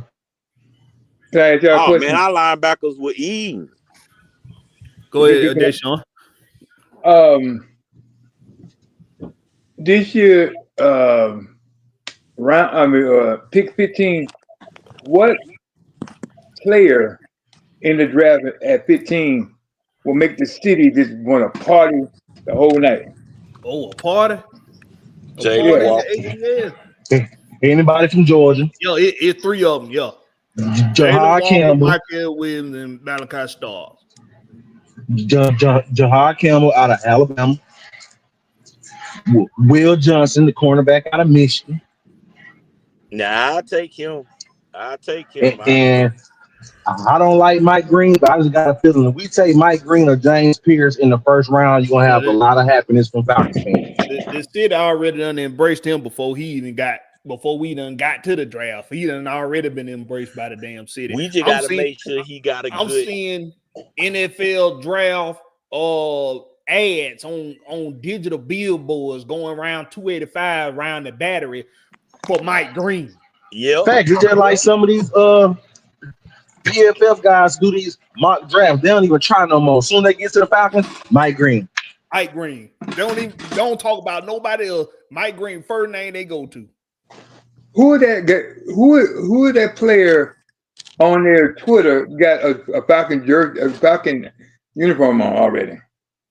Mike Green. Was that Mike Green? Yep.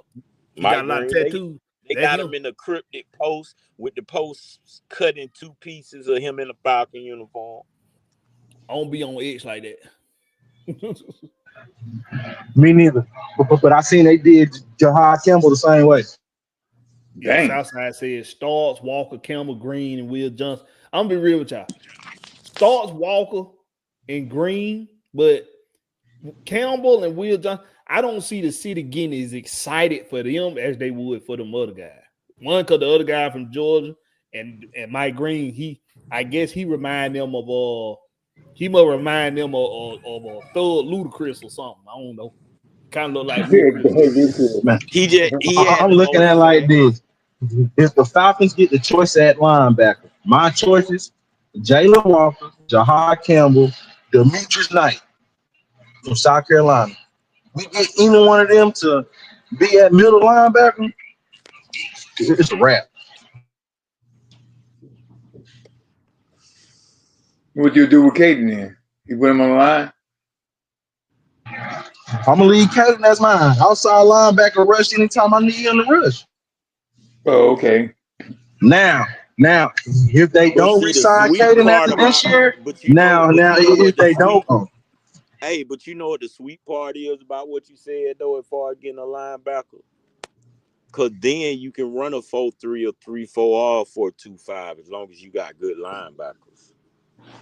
You right. exactly. And you already know Jahan Campbell, Jalen Walker, or Demetrius Knight, they can man the middle. See, everybody say don't put Ellis in coverage. So you let Ellis rush the passer all year from the outside linebacker or through the A gap or whatever. If we don't re-sign him, you can replace him with Jalen Walker or Campbell.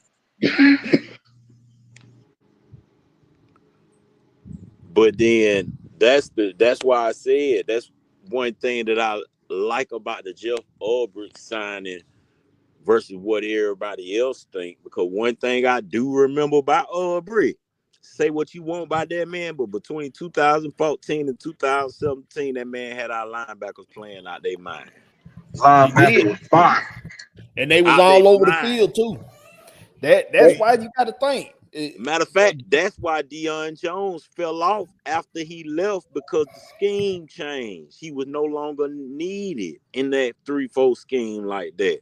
When we were running multiples between 2014 and 2017, he was very, very effective because Jeff Ulbrich had them playing on the ball, off the ball, on the line, He had them all off over the the field. line. Had them And all that, over the field. and that's why we got to pay attention to what's in this draft and what direction we probably gonna go. And something that's making this a hard draft to gauge is because we know the defensive side of the ball is so thick. It linebacker and on the line. Because and hell, a lot of people don't think that safety group thick. I think the safety group deep too. I think you can get your quality safety in the 4th round. Yeah, Yeah, I see that yeah, too. that safety group deep. This is a defensive heavy draft. But So look, it's kind of making it hard to gauge what direction you're gonna go because there's so many versatile players in that second line of But defense. see, And you I'm gonna be already know. honest. I'm gonna tell you what's gonna be crazy is most of them players that people want that's really after the 1st round, most of them liable to go undrafted and you can get them. Honestly, but because it's so heavy. with Jeff, Raheem, Capri, brother, I believe you right. I don't know the Georgia Texas boy that said that, but we might go a linebacker 1st round. It's very good. It's very good chance. Because Yeah. think about it.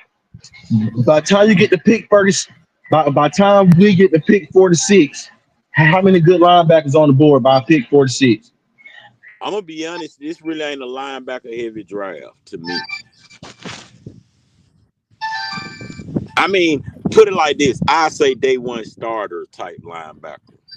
Right. Yeah, because when I'm looking at it, I'm looking at impact players, right? Yeah.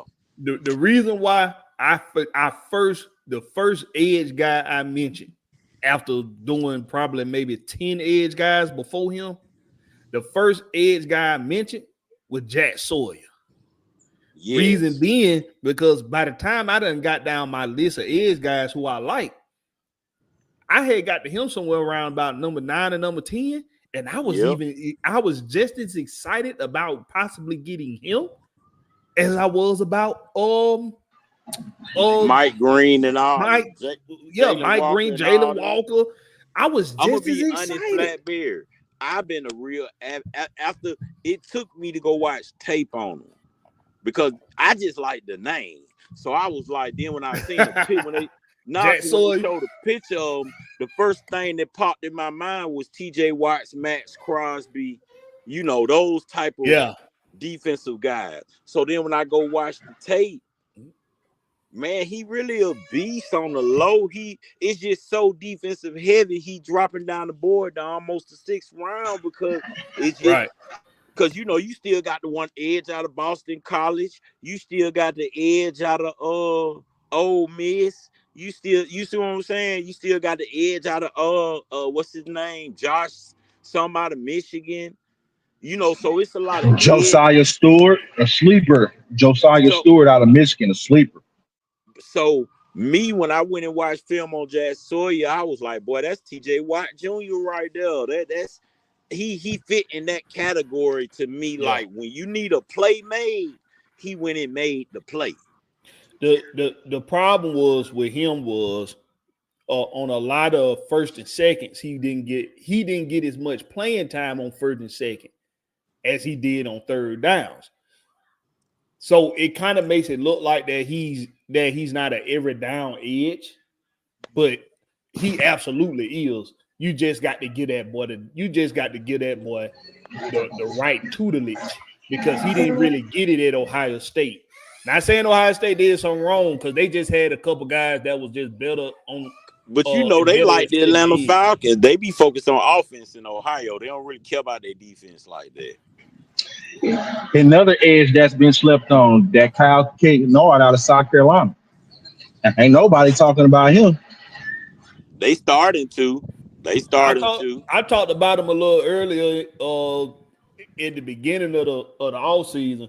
My thing is why I ain't talked about him much more since then, because y'all know I just don't like South Carolina. I got a personal vendetta against them, some bitches. So, I'm gonna be honest. There's three players out there, South Carolina defense, who I love to draft as a Falcon. That's Kyle Kennard, DJ Knight, and O'Donnell Fortune, the cornerback. Yeah. Well, you like Blakberry. What though? That's sort of how I felt about Oregon to a certain point. Because if you could get Harmon and Caldwell, if you get both of them, you done set your goddamn division on fire. What'd you say, Deshaun? I said, why you don't like South Carolina? Them Hills? No, when I was doing my tours, they almost was one of my picks. I started touring my junior year, so they was one of my picks. Coincidentally, we had camp that off season at South Carolina State, and let's just say they didn't treat us very kindly doing that. And I get it, hazing gonna happen to the young folks, but the hazing, I don't like that hazing shit. That's why I couldn't go to the military. I ain't with that bullshit, bro. And that's why I ain't part of no fraternity neither. I ain't with that fuck shit. I can't do it. But it's a little personal for me with them. But other than that, I can't deny how that defense was just phenomenal, man. That defense was a bad defense. And I got a question for you, Blakberry. It's so many of them. You can go with a lot of them. What's up with what you got? How y'all feel about secondary? So we brought back Mike Hughes. We got Jay. We added in Jordan Fuller. Brought back D Alford. Do we go look for that nickelback, or do we wait till the later rounds and just add a depth piece? Because I feel like we brought back Kevin King, brought back D Alford, brought back Mike Hughes. Yes, Mike Hughes could be a starter at number 2, could be a nickelback. Do we upgrade one of those positions, or do we focus on the front seven? He not good on the inside at all. No, he's not. He's not good on the inside. Mike Hughes gonna be your number 2 corner. I think that's pretty much set in stone. But for that nickel position, there's already gonna be some competition for it. I think they did. Hold on, let me go look at this. I think they did switch Clark Phillips from being behind Mike Hughes to being in the slot corner. I think they did do that. So if you know our defense, you know our starting defense does have a starting nickel. You know that. So, and I'm just saying that because the cornerbacks who we looking at in the draft, like Amos, Rebel, Benjamin Morris, those guys are 6 foot to 6'1", and we could put them at nickelback. I don't think they gonna. I'm gonna be real with you, boss. I don't think they gonna draft a corner. They might draft a safety. I don't think they gonna draft a corner. Look at how many DB they done signed. Yeah, if they get some DB, they just signed King back. Yeah, they just signed King back. If they get some DBs, it's gonna be undrafted free They're agents. gonna be in the undrafted pool. I think the only thing they really looking for in that secondary at this point is the safety, because Jesse Bates may not want to renew his contract. We don't know really how Jesse Bates feel with all the debacle going on in the organization right now.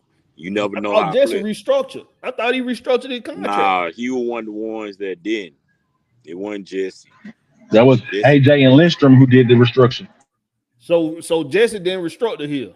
No. Okay, Jesse so wanna that is win. telling. That's telling. That's why they might just draft the safety. They might get somebody like. I think this might be a prove a year.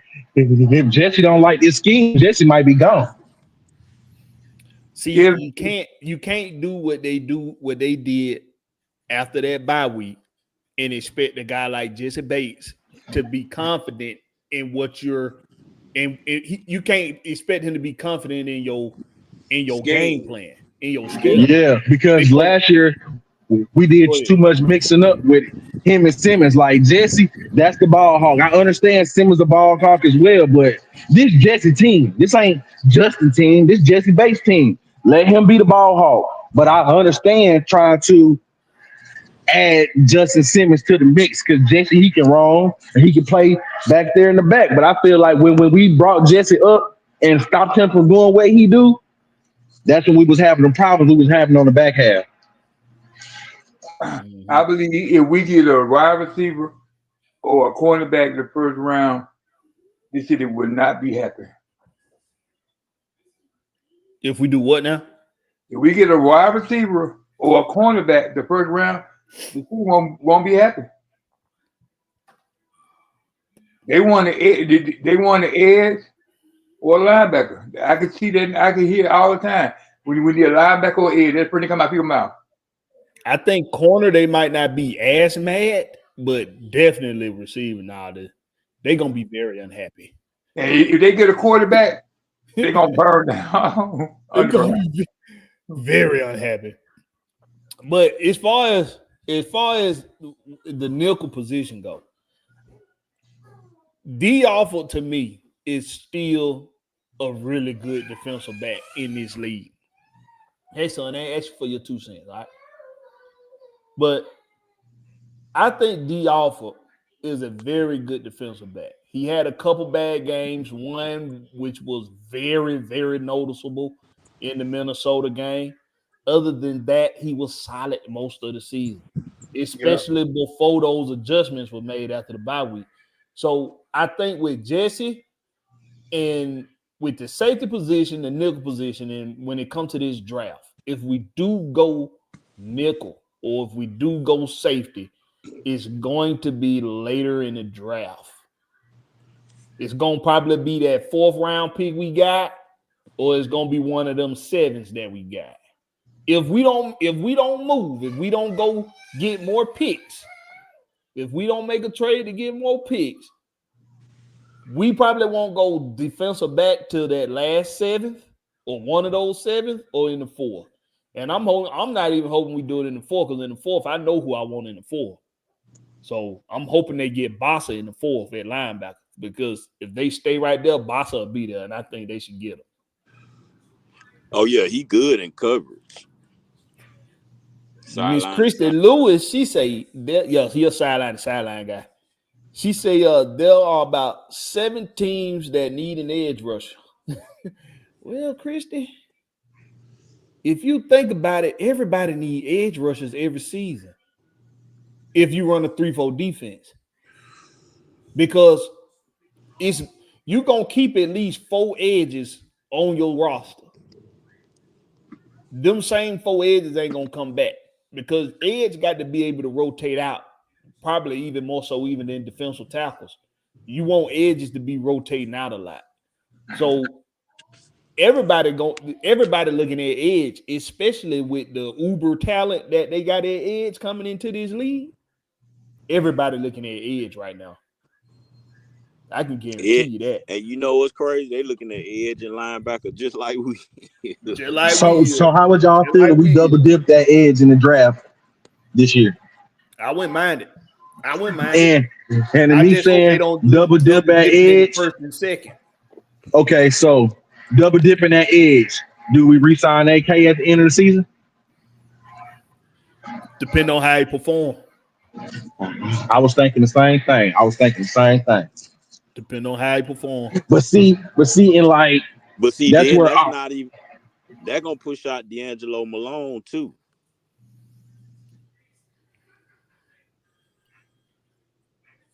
If we double dip. Well, maybe it just be a big competition in camp. It'll be a big battle at edge. to think about it. We'll have you only Floyd, gonna have four edges Trice, rotating. AK, Malone. Why not add 2 edges in the draft, or 1 in the draft and 1 in free agency, and create that competition at edge? Make them hungry for it. I just because Raheem said nobody's safe this year on defense. That's what he said. He said everybody positioned up for battle. Everybody got to fight for their position. It makes too much sense. Think about it. Us as fans, we have been complaining since 2017 about what? The defense. Defense this, defense that. All right, well, it's time to part ways. I'm glad we got Georgia Texas boy on the panel, because I got a question for you, Georgia Texas boy. What happened? So you, my friend, without saying it out loud, have been an avid supporter of Raheem Morris. Am I right or wrong? You right. Okay, so I just want you to explain if you want to, you don't have to, but just give us explain to us where you get your support from for Raheem Morris. What you seeing out of Raheem Morris that make you want to support him more so than most of the fan base? Well, here go a few of my reasons. One of my first reasons for having faith in Raheem Morris, he been here already. He knew why we lost in the Super Bowl. He knew what happened, why we ain't win after the Super Bowl. He seen all of that. He seen no successor for Matt Ryan. He seen no improvements on the defense. We're gonna go get 7-round pick, 6-round pick, and make him a starter. Like, he sees you got to go get talent. You got to have a successor. His first line when he came here: if Atlanta had better quarterback play, I would not be in Atlanta. What'd he do? Went and got one of the best free agent quarterbacks. Went and got one of the best quarterbacks in the draft. We could have had the same defense as last year if Ryan Nielsen was like, you know what? Let me wait. Just like the special teams coach. He left too. As soon as they said that Bill Belichick rumors, they was looking at new jobs. The special team coach came back once we hired Raheem Morris. Nielsen could have came back. The defense would have been the same. And then yes, and then after the Rams won the Super Bowl, what did they do? Yeah, they knew that people was gonna leave. They went and got younger. They still produced with those younger players and made it to the wild card.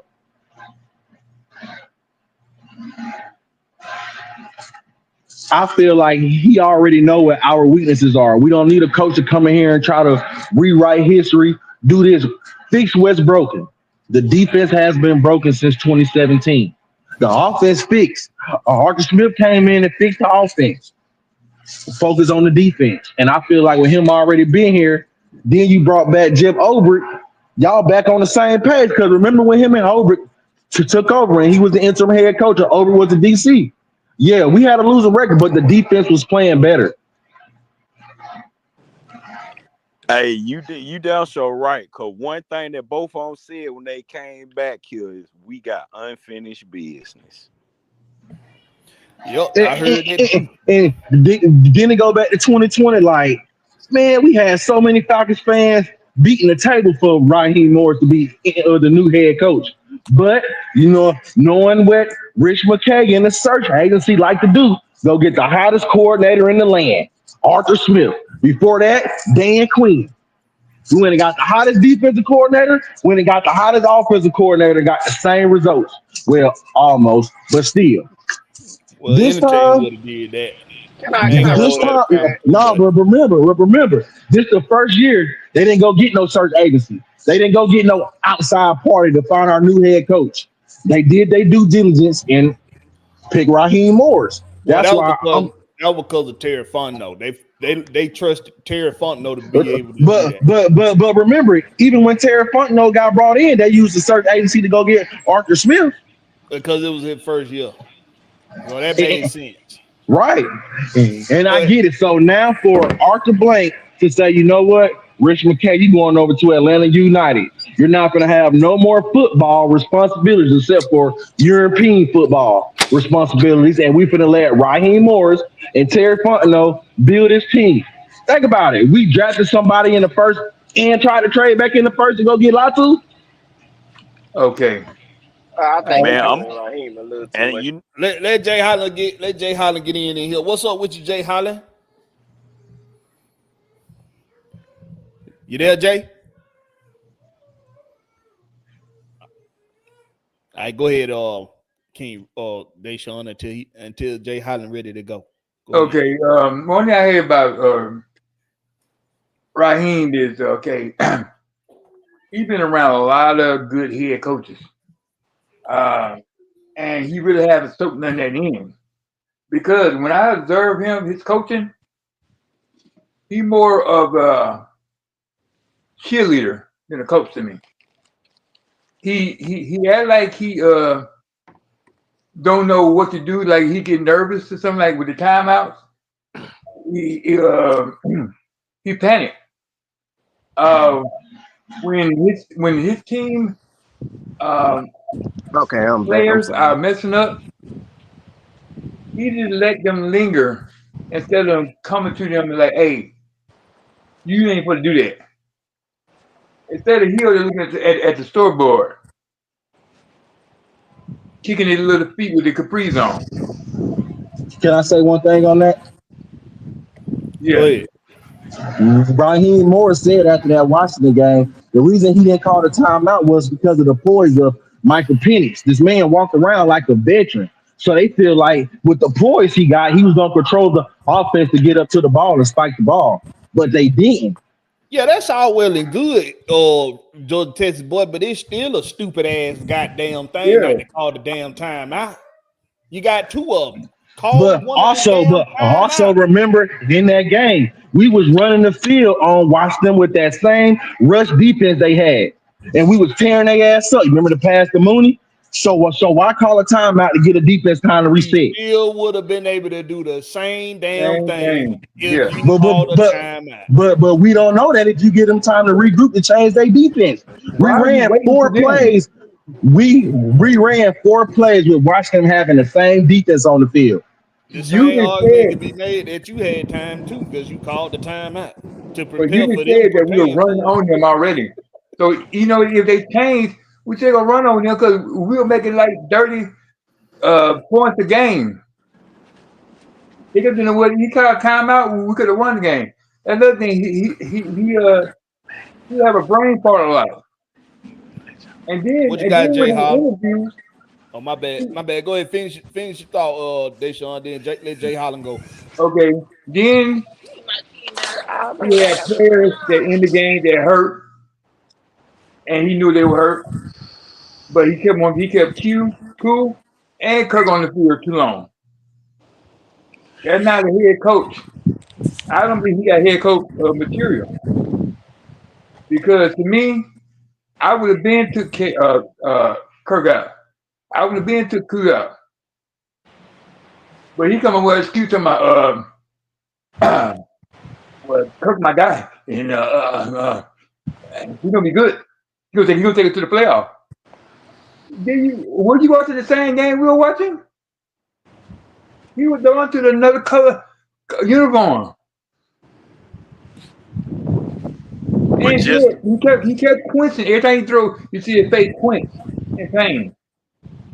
But just to be fair, I fought with that too myself. But just to be fair, we really was like we were really supposed to walk through the door. We would breeze through the door. We were 6-3, head of the division. He did what he said he was gonna do until Kurt fell off a cliff. We literally had a home game, and everything was already ours. If you really look at it. before the fall off. Everything was already ours. So I was mad about that at first, but then when I really looked at the bigger picture of everything, yeah, I can nitpick. But the reason why I stopped nitpicking is because I gave Arthur Smith 3 years. Ain't nobody finna tell me that I can't give Raheem at least 2. Because we let Arthur Smith trot Marcus Mariota on the field, and we all knew Marcus Mariota was full of shit. We been knew that. Man, I never wanted Mariota here to begin with. But see, that's what I'm saying. But we dealt I with ain't it. giving Raheem no pass neither, because he incompetent as fuck. Look, when you throw some shit in the trash, you don't go back in the trash and get the same shit that you throw in the trash. Who you throwing in the trash, though? That's Nigga, the we point. throw Raheem You in the can't just trash, say bro. throw something in the trash. Who you throwing Listen in what the I'm saying. trash? Bro, how many times Raheem done coach here? Once. Twice. No, twice. Twice. So, like I said, we threw him in the trash, and then we went dumpster diving and brought him back. I ain't got nothing to do with that. I ain't the one spending the money. For I'm LA not looking at that end because I'm not the one spending the money on that. I'm just speaking on what I see he trying to do. I'm not saying that everything he's saying and doing is I don't trust his correct. coaching. I trust the What I'm defense this year. saying I don't is, trust his coaching this year. So he want to do something. what I'm saying folks be is, pointing at Raheem like he's responsible for LA winning. Bro, LA was already set. That was that I'm not even speaking on that. already. See, I'm not even speaking on that. I'm speaking on something way deeper than that. First of all, it's not just on him. I can't just give him the blame because if I'm the GM, ain't no way you bringing me 2 first-time coordinators. That's why I'm not all the way mad at him, because ain't no way nobody bringing. I got businesses. I understand how business go. There's no way you're bringing me 2 rookie managers, bro. No way. Yeah, he started off bad. Someone got to be the vet. I would because trust in my business, I'm gonna lose money with 2 rookies because I got to train them to do what they got to do. I got to let them fuck up. That's the worst part of business with hiring new employees, because I do it. I got 3 of them. Hiring new employees, do that every you got day, to allow bro. an employee room to fuck up, bro. That's just what it is. Businesses do that shit every day, though, bro. They get they interns, a motherfucker who working for them for free, bro, with no experience. That's my whole point. You got 2 rookies as your managers of both sides of the ball. I'm good with that. I'm not. Raheem is trash, and then people be trying to punt to LA to him being on the staff in LA as justification for us hiring him, bro. LA was already. Nobody today said anything about LA though. Not today. I'm just speaking on after. I'm not saying that nobody did, Blakberry. What I'm saying is when folks say, "Hey, yeah, Raheem was a good hire," they all point to LA. If I say why is Raheem a good hire, most people would say LA. He won a Super Bowl in LA, or he did something with LA. Bro, that team was already stacked. That team was already built. I'm not giving him no credit for a team that was already made. Oh no, I ain't giving him no credit for that. So why would you listen? So why would you hire him and bring him back? We fired him for incompetence. No, he took over for the one coach. What I'm saying, he had everything an I'm interim saying season is after the hiring, because I'm not speaking on the hiring because I ain't the one spending the money. So I didn't even speak on the hiring. I don't know if you came in late or something, but I didn't speak on the hiring part. I'm just speaking on what we can do for this season, period. It's not, I mean, he already hired. There's nothing I can do at this point, whether it's incompetent or it was a smart move. I just got to roll with the punches at this point. So I'm just looking at what he can do to better himself, because I got to allow you room to fuck up. Am I happy about the fuck ups? No. Everybody in that moment knows you should have called the time out.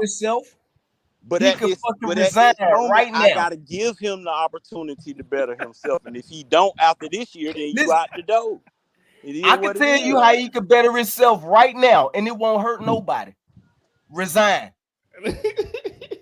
Oh no, I ain't Now, gonna say that. I ain't never gonna tell no man not to get his money. Man, Nah, listen, he he ain't he get gotta the can, money he resign. somewhere can else. listen. He can go get some money from somewhere else. If Yep. somebody else believe in him, he can get some money somewhere else. My Yeah, but only then ain't thing is, no other coach gonna want to we come work don't. for you because We no other good coach is gonna want to come work for you if you do that. We That's why had but we we 8 ain't coaches had That's on no the good come exactly here. why coach we since had to Mike give Smith. Arthur Smith 3 years. I'm just telling Listen, you. That's why we had to give him 3.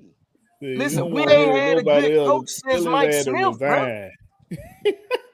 We had Listen, 8 we ain't Man, coaches had a nobody good last coming. coach year want to since Ain't come Mike here. nobody Smith. coming to work for you and you firing somebody after their first year, bro. That's not how that goes.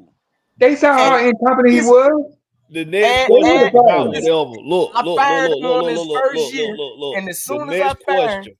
The next question for you, Soldier, for you about whatever. The next question would be, who you gonna replace him with? both dope fiends from the bluff. Rick's run. Somebody And better than him. Anybody better than him. But no, on a serious note, like like all BS aside, man, I would try and go and get somebody. I would say the one of the Ryan brothers. What's the one boy that used to coach up Cincinnati? He do the TV now. Uh, what's his name? The black coach? Leslie Frazier, No. Marvin M- something. Marvin Marvin Lewis. Lewis. Marvin Lewis. Him.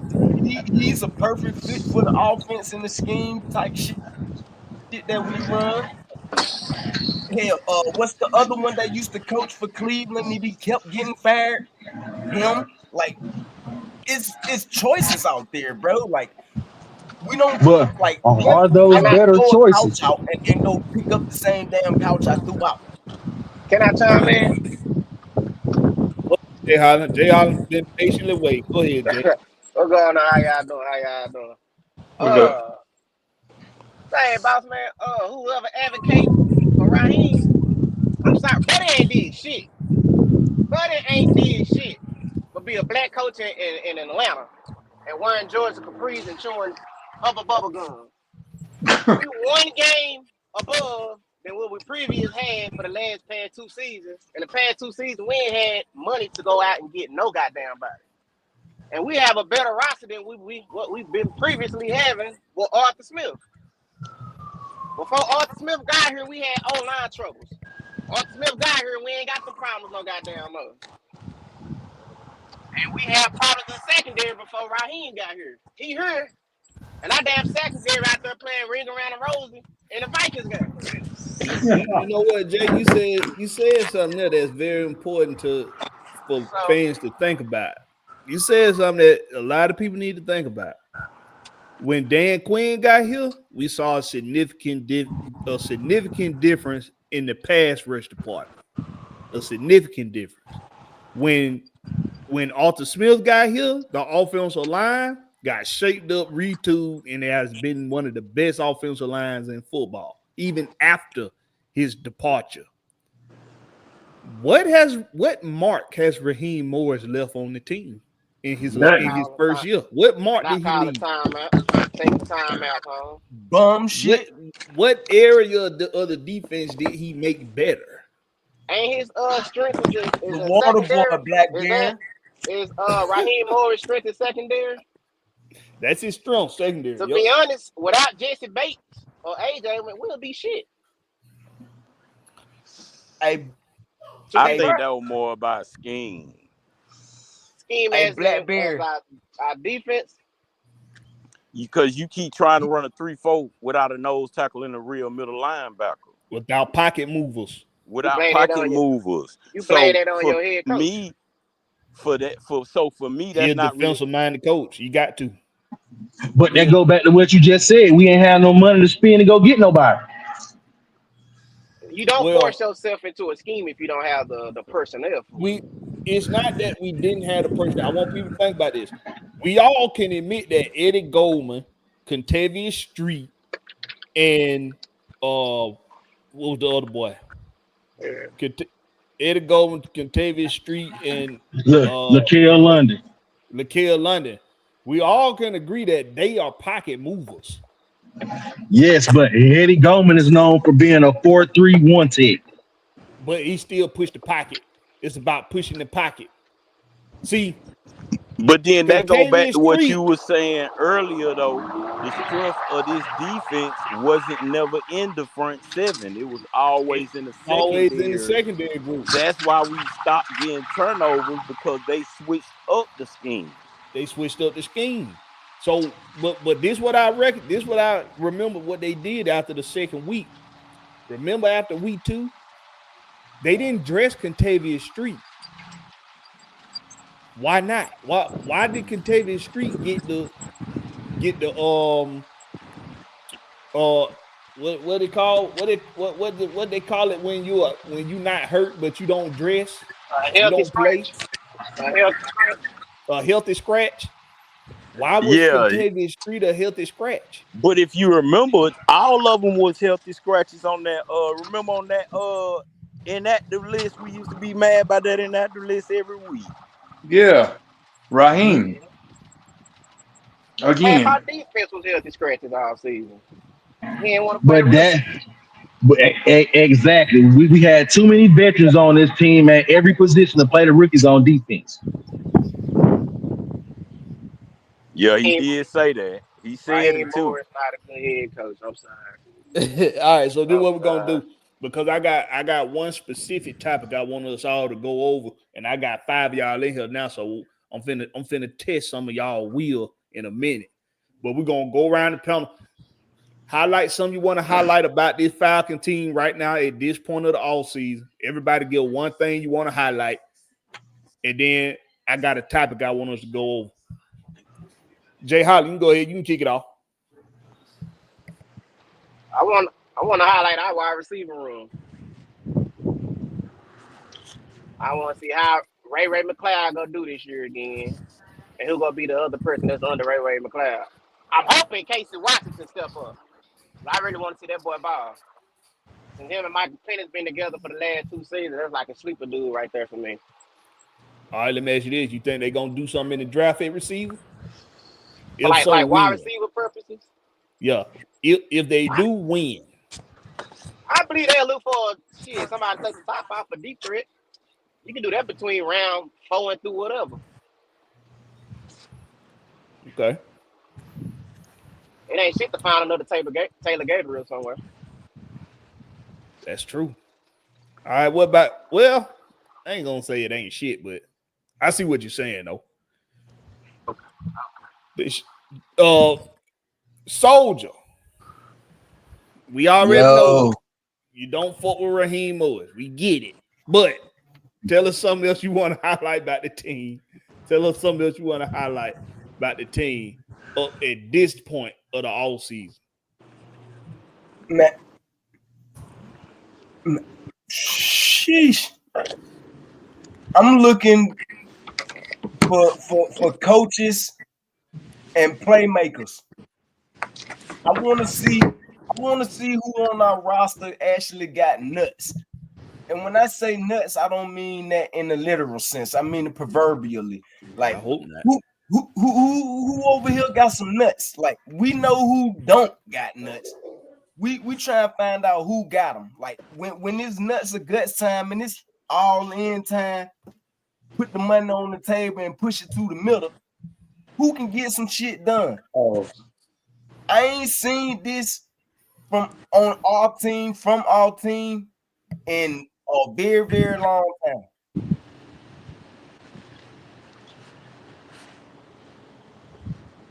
I'm just anxious and tweaking to see it again. Okay.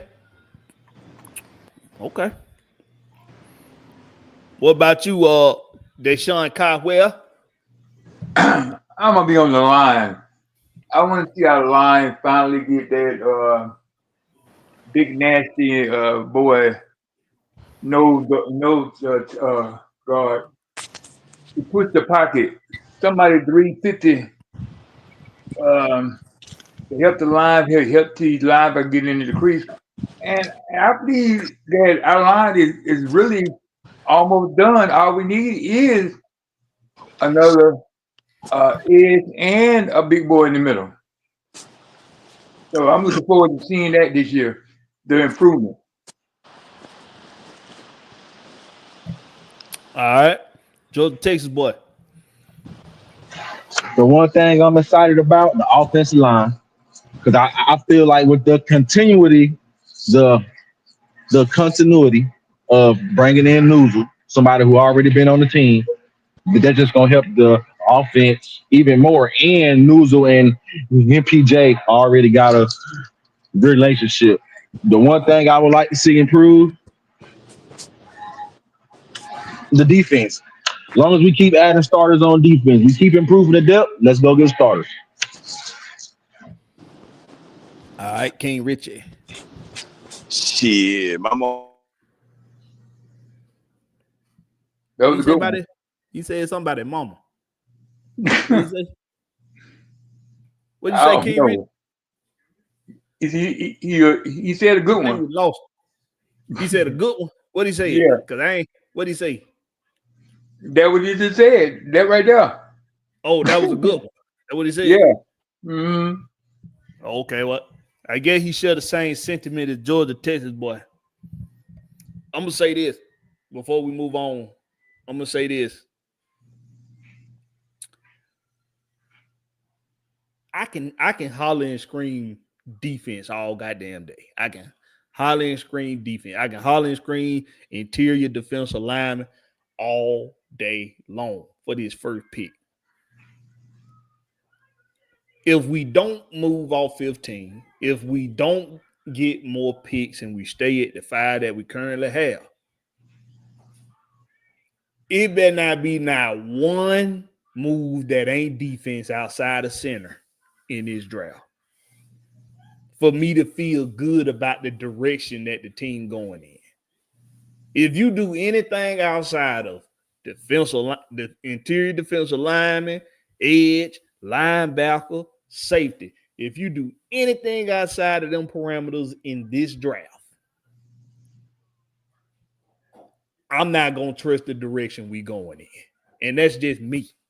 But if you go get more picks, if you can get in that third round, I already know if they get in that third round, what they're going to do. They're going to go center. They're going to get that boy Wilson out of Georgia. I already know that. So if you go get more picks, I'm going to understand you picking something other than defense or center. I'm going to understand it. But now we just need 5 picks, especially in the order that you got them in. 1st, 2nd, 4th, and 2 7s. You better be real smart in the 4th round. That's all I know. The 4th round, we better be the smartest damn team. We better get the best pick in that round. Because I'm talking about as far as for position needs. We better get the best pick because we gotta trust as a fan base that if we can see the glaring issues with your football team, which is partly you need to get the right scheme in order for the personnel group you got. If you can't see that, but we can see that, and we see how we can prove these things with the extensive film, that's going to tell me that there's an incompetence level with the coaching staff. That's what that's going to tell me. Hey, Blakberry, let me piggyback off something you said, right? All right, go ahead real quick. Because you said we got to be able to trust that these folk know what they doing. All right, quick question. What the fuck has not Raheem, what the fuck has Terry Fontenot did to make you say in all of his years here that we can believe in him when he keeps drafting shit that we don't need? I can see if he was on some shit like, man, look, we got holes in this D line. We just going all D line. That would give some stock into some credibility. Like, you get what I'm saying? Like, right now, he has no fucking credibility, bro. Can I answer that question? Best player available shit. Go ahead. Who want to answer? Best player available. All right. So, 20. George Texas boy, that's you? Who that is? That me. 2021, we had Matt Ryan, Julio Jones, Calvin Ridley. What did we need? A tight end. 2022, no Calvin Ridley, no Julio Jones. What do we need? Drake London. Yes, 2022. Tyler Algier ran from 1,000 yards. B. John Robinson, that's a different beast. That's a different beast that was needed. In 2024, if Atlanta had a better quarterback, I wouldn't be here. I wouldn't have got 2 quarterbacks. The offense is built. You ain't got to do nothing else on offense. It's built. Listen, offensive line was set. I will argue that we didn't need Pitts, bro. We've been needing the fucking right tackle in the D line since Michael Vick played here, bro. Caleb McGarry and Jake Matthews was both top 10 centers. I mean, top 10 tackles last year. Top 10, 5 and 6, back to back. Listen, why is Caleb McGarry getting slack? Like, look. Just hear me out. Caleb McGarry had a better year than Jake Matthews last year. Listen. The only game that Caleb McGarry had back was against TJ Watt. All right, so what about the years before that, bro? And even his numbers now is inflated like hell. Who that? Who numbers inflated? McGarry. His numbers is inflated like hell. Nah, Caleb McGarry been one of the best tackles in football. Listen to what I'm saying. Yeah, in run protection. In pad protection too. He's a top 3 run protector. When it comes to pass, that boy is Tasmanian devil. Last year was his best year out of the 4, almost 5 years that he played here, bro. Like, what is we doing? Then that mean that last year is all we should build on because it's a new offense. If he did good this past season in his offense, that means that's a win, right? You can count on 2 hands how many sacks he done got. You can count on both hands how many sacks he done gave up in the past 2 years. But it been solid since he been here. He been solid since he been here. The guard who played next to him, Lindstrom, a dog. That right tackle, he's suspect, bro. I want to argue to the one guy who just said that we needed Pitts. No, we didn't need Pitts, bro. We needed to protect Matt Ryan on that right side. Matt Ryan didn't have no one to throw the ball to. We had a chance to go and get Matt Ryan already had protection on the right with Lindstrom and McGarry. Listen what I'm saying. In Matt Ryan's last year here, bro, the year that we drafted Pitts, bro, Matt Ryan was getting blowed up all year long, bro, off of his right side, bro. Now, we missed on I don't remember it being exactly like that. A 20-year right tackle, bro, in Penei Sewell to go get Kyle Pitts. And now everybody damn near want the ball out of here. Nah, but Matt Ryan last year before Cal Pitts, when Julio left, it was only fucking Calvin Ridley and what's our old boy who ended up going to the Bucks? Russell Gage. That was it. We had tiny ass Doris wide receivers. We needed another weapon, bro. Matt Ryan was throwing the rod to damn near nobody. Yeah. Yeah, now whatever he not the only person that feel that way. Of course, there's a lot of the fan base feel that way. But when you get down to the brass tacks of things, when you get down to the nitty gritty, Caleb McGarry on paper and on film has taken care of business. People just really wanted Sewell so bad over Kyle Pitts that the Kyle Pitts Sewell conversation is what pours over into the Caleb McGarry conversation, and it's not fair to Caleb McGarry, not one bit, because he ain't did nothing but do his goddamn job, being one of the best right tackles in football. So can't give you that one. But we gonna move on to the last thing we're gonna talk about. Then we're gonna close this thing out. Now, see, this ain't Falcon related. This is why I say I'm finna test y'all wheel, because this ain't Falcon related. Something happened in sports today. Something that got a lot of the Atlanta fans talking about it. Coach Bud dud. So, once again, Coach Budenholzer has been relieved of his duties in the NBA. I think Coach Bud going to the Spurs. After being fired, going to the Spurs to do what exactly? Replace the coach he learned from, Popovich. He just got fired. Okay, so he got fired from the Bucks. Everybody know he got fired from the Bucks a few seasons ago. And now he just got fired from the Phoenix Suns from after missing the playoffs. You think he finna go coach the San Antonio Spurs? You think he just finna walk into an office and get a head coaching job for the San Antonio Spurs? Yes. Think about it. Spurs ain't been the same since he left to go get a head coaching job.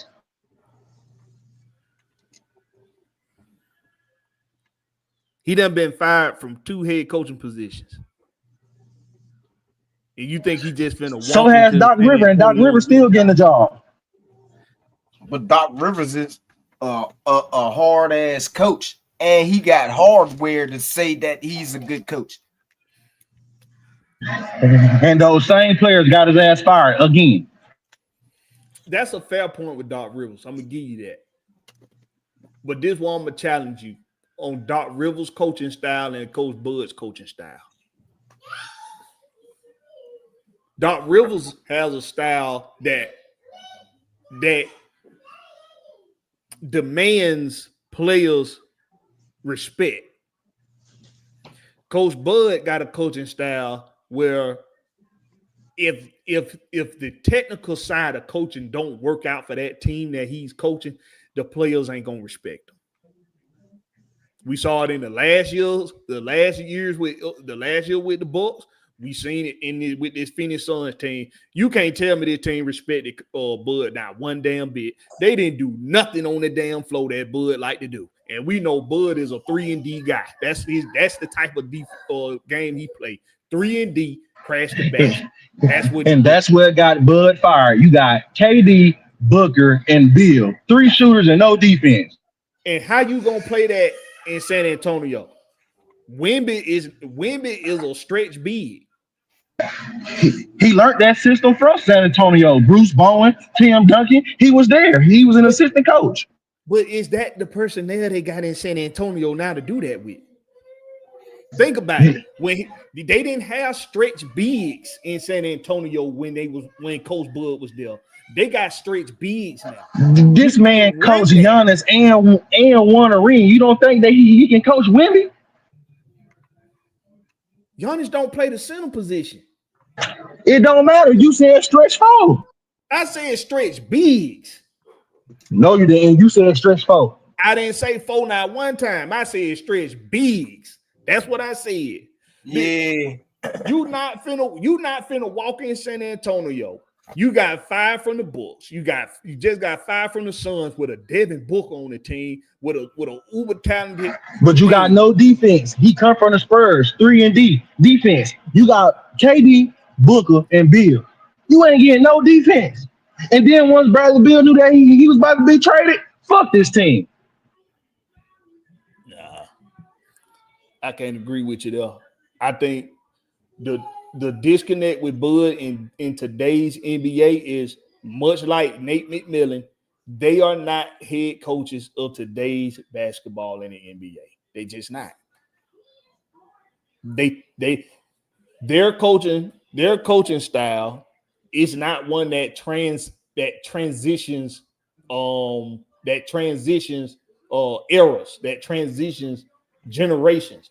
Doc Rivers, his transitions generations because it demands the respect of the players. So I don't see it. Doc Rivers got lucky because that was one of the last veteran-led teams that didn't have no head coach. If that was a team with young players, Doc Rivers wouldn't been on that team. That's a foul assessment. I give that. But this the question I want to ask the panel, then we're gonna start wrapping it up. Coach Bud, was he a dud head coach? I wouldn't say he was a dud. I wouldn't say that he's a complete dud, but it is suspect as hell.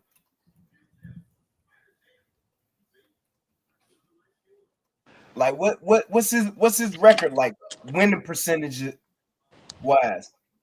Well, they say once you don't win your championship, that don't matter. Oh no, that matters. That's how we determine if you good. You can't be a LeBron 3 and 10 and talking about you dope. Like he well over 500, I'm sure. I think I it's can't more say so that because the last 4 coaches who don't want to ring done got fired. but I think the game just passed him. His style of play. that's fair. Cause ain't no way you messed the Suns up like that. That's real suspect right there. You got too many shooters. You got to change your defensive the way you gonna play offense and defense. Exactly. That's the point. You had the perfect team to run what you like to run. But they didn't have no bigs in Phoenix. They weren't running it.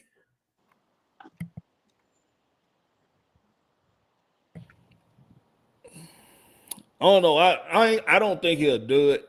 He got him a championship. He got a championship under his belt. He like that question I asked about Raheem Morris, and the difference between Raheem Morris, Arthur Smith, and Dan Quinn. One thing you can say over his career, maybe not in his latter years with Coach Bud, with these past couple of teams outside of the championship team with Milwaukee. I think he finally had a disconnect with the players of today, with his coaching style. But I think overall in his career, he was somebody that went to teams. He implemented what he does well as a coach, and that did well for his team. With the Hawks, that's exactly what it was for the Hawks. It was 3-and-D. 3-and-D with a stretch big. Because Al Horford was a stretch big. So when we talking about him leaving his mark on teams, and you can see what he does well as a coach in that team and is working well for that team, and it's a big part of the reason why they get in the playoffs or why they get far in the playoffs, you gotta give it to Coach Bud in that respect. But I think his time is up as a head coach in the NBA. I don't see him having the longevity of a Doc Rivers. I just don't see it. I don't see it happening. His coaching style it's too soft for today's league. And it's not hard enough, if that makes sense. Because that's kind of like what it was with Nate McMillan in Atlanta. His coaching style was a little too hard. Wasn't soft enough. It was too hard. Man. So what Pop say on Friday when Craig asked him, when he caught Craig with that pipe walking smoking home, he said, man, you boys sissified. The league, it ain't the coaches that soft. It these soft ass players.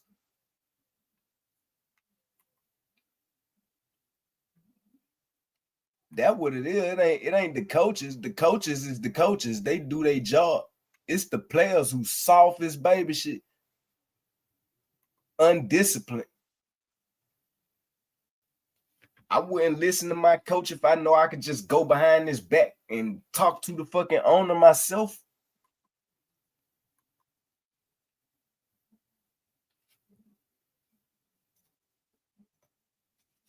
Southside Trippy, he say Doc Rivers a bum.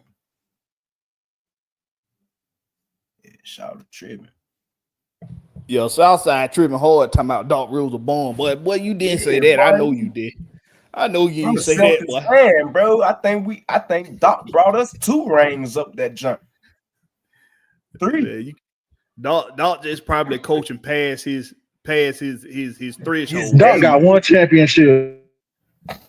Yo, he just got 1 with Boston. Yeah, all right. But they was always up there. They was in conference championship year after year. So that's the respect you give him. Then he went to Boston went to a conference championship.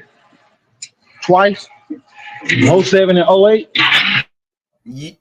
No, we won we lost to the Lakers. We beat LA, I want to say twice. Y'all beat the Lakers in 08. Yeah, and then in 09 they played Orlando. Yeah. I'm not invested enough to research it right now, but I'm pretty sure they went to more than 2 conference championships with bro, we live in the ECF. I'm pretty sure they went to more than 2. Let me see. What Silas said? You know how many 3-1 series leads he's blown? Okay. Because think about it. Think about it. Hold on, wait a minute. Once Bron went to Miami, it was Miami versus the Bulls, Miami versus the Hawks. You ain't hear shit about Boston when Bron went to Miami. Yeah, but that's because they broke the team up.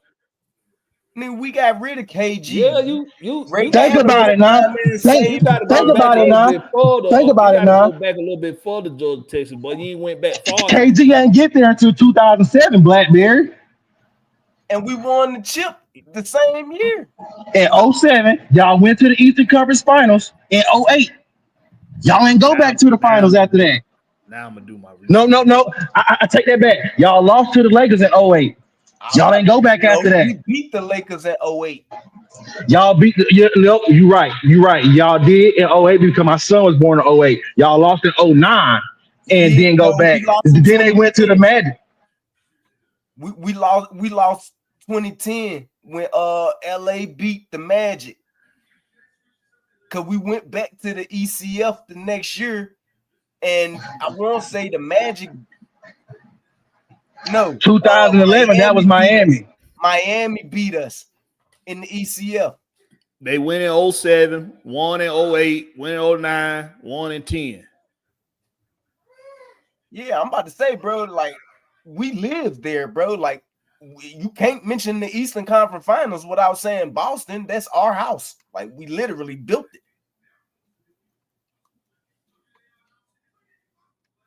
They just didn't win, but 2 of the ones they went to. Yeah, we won 2 in 4 years, 2 in 5 years. And I think that last one was the year Rondo lost his mind a little bit, and we when broke the team up. The team broke up. That's the year that the Lakers beat us. They came back. I think they beat us 4-2 or something like that. Because the 09 year was the year that the last time that the Hawks had a fire ass team, like all around. Like that's when we had Smith. We had, I want to say Bibby or Kid, one of them. Hey, I'm gonna tell you like this. Yeah, it was Bibby. We ain't never had. Did we have Jason Kidd? Nah, we ain't never had Jason Kidd. It was Bibby. Hey, but check this out. Check this out. Let me give y'all a hot take. If the Hawks win that is tomorrow night, if the Hawks win tomorrow night, they get that 7th seed, right? That means they got to play Boston in the playoffs, right? Don't be surprised if the Hawks upset Boston in the first round. You're crazy as hell. I'll bet some money on that. I wouldn't put no money on it, but I'm just saying, don't be surprised if they upset Boston in that first round. If they get the 7th seed, because if they don't win tomorrow night, they got to play again to get number 8. But if they get 8 and they got to play Cleveland, then I don't know. They could probably upset Cleveland. They could beat Cleveland. They undefeated against Cleveland in the regular season, so the Hawks can upset the top 2 teams in a series. They can upset them. Listen, see games like that. If they fuck around and get Cleveland, bro, I could see them losing that series to Cleveland, bro. Only because we're undefeated against them. Yeah, I can still see them losing it. I ain't saying that. I'm just saying. I mean, see them losing it. More than likely, they are gonna lose. I'm just saying. But if they run across Boston, that's gonna be a gentleman sweep. 4-2. I'm calling it now. I'm at 4-1. You want to know why? You want to know why? Go look Why? at Jason Tatum's over the Last years 4 games. against top defenders over the years. When you got somebody that's a real good on ball defender on the We wing, have trouble. he had trouble because Yeah. of his confidence. But see, that's the thing with Boston, bro. Like, we got scorers everywhere. That's true. And like, you ain't lying. I can't see I feel like we're gonna win the chip this year because I don't see too many people being able to play with us. Like, we switch everything, we play defense, like, and the offense is low-key stacked like fuck. Yeah. I got to agree with you. Y'all do got scores all over the place. So you can't find scoring in other places. But if we can lock up Jason Tatum for, I'm gonna say, 2 games. Yep, you got a chance. We got a chance for 2 games. If Dyson Daniels can lock them up for 2 games and hold them to 20 or 24 or less for 2 games, we got a chance. Now, if we get past Boston, if the Hawks get past Boston or get past Cleveland, make it to a second round, and they get JJ back, you're going to hear your boy Blakberry talking real reckless then. But until then, we going to go ahead and shut this thing on down. All right? Appreciate everybody coming through or about whatever, man. You got one last thing you want to say before we head out? Yeah, man. I said it the last 2 years, and everybody thought I was losing my mind, man. If we don't do nothing this year with these Falcons, man, it's time to clean house to this whole front office, bro. If we finish this year 7, 8 wins, clean house. They can't do it.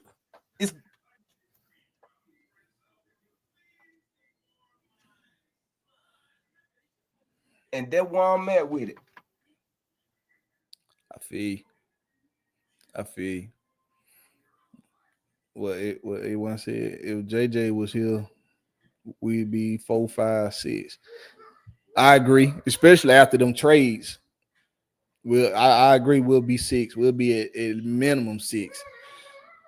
Hey man, with that being said, man, hold on. What side say? You say Blakberry Dyson won't be on Tatum. Most likely he'll be on Jaylen Brown or True Holiday. Now, he ain't gonna be on True Holiday. True Holiday, he not the playmaker that the other guys are with the ball. Like, as far as like making his own shot, getting his own shot. See, Dyson Daniels an on ball defender, so they want him to take away the guys that can get their own shot. True Holiday can get his own shot, but not like JB and Tatum can. And Michael, you might be right. It might be JB who you need to worry about the most, but I still think if Jason Tatum is playing really well, the team is going to most likely win. If you could take Tatum away and make the game more so, put the game more so in JB hands, quarters 1 through 4, then you got a shot. But when you let Tatum play well throughout the game and then you let Jaylen Brown come in the 4th and close out, that's when teams have issues. That's when they struggle against them in the playoffs, in a series. But with that being said, man, appreciate everybody coming through. Y'all make sure y'all do the right thing, man. Hit them buttons, man. Hit that like button, hit that sub button, all that good stuff. And make sure you're tuning in next week, same time, same place, for another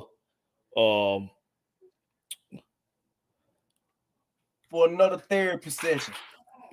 Yeah, for another therapy session. With that being said, man, y'all catch us on the flip side, man. Home team. Appreciate you about what else. You already know, bro. Yep. Get with me, brother. I got you.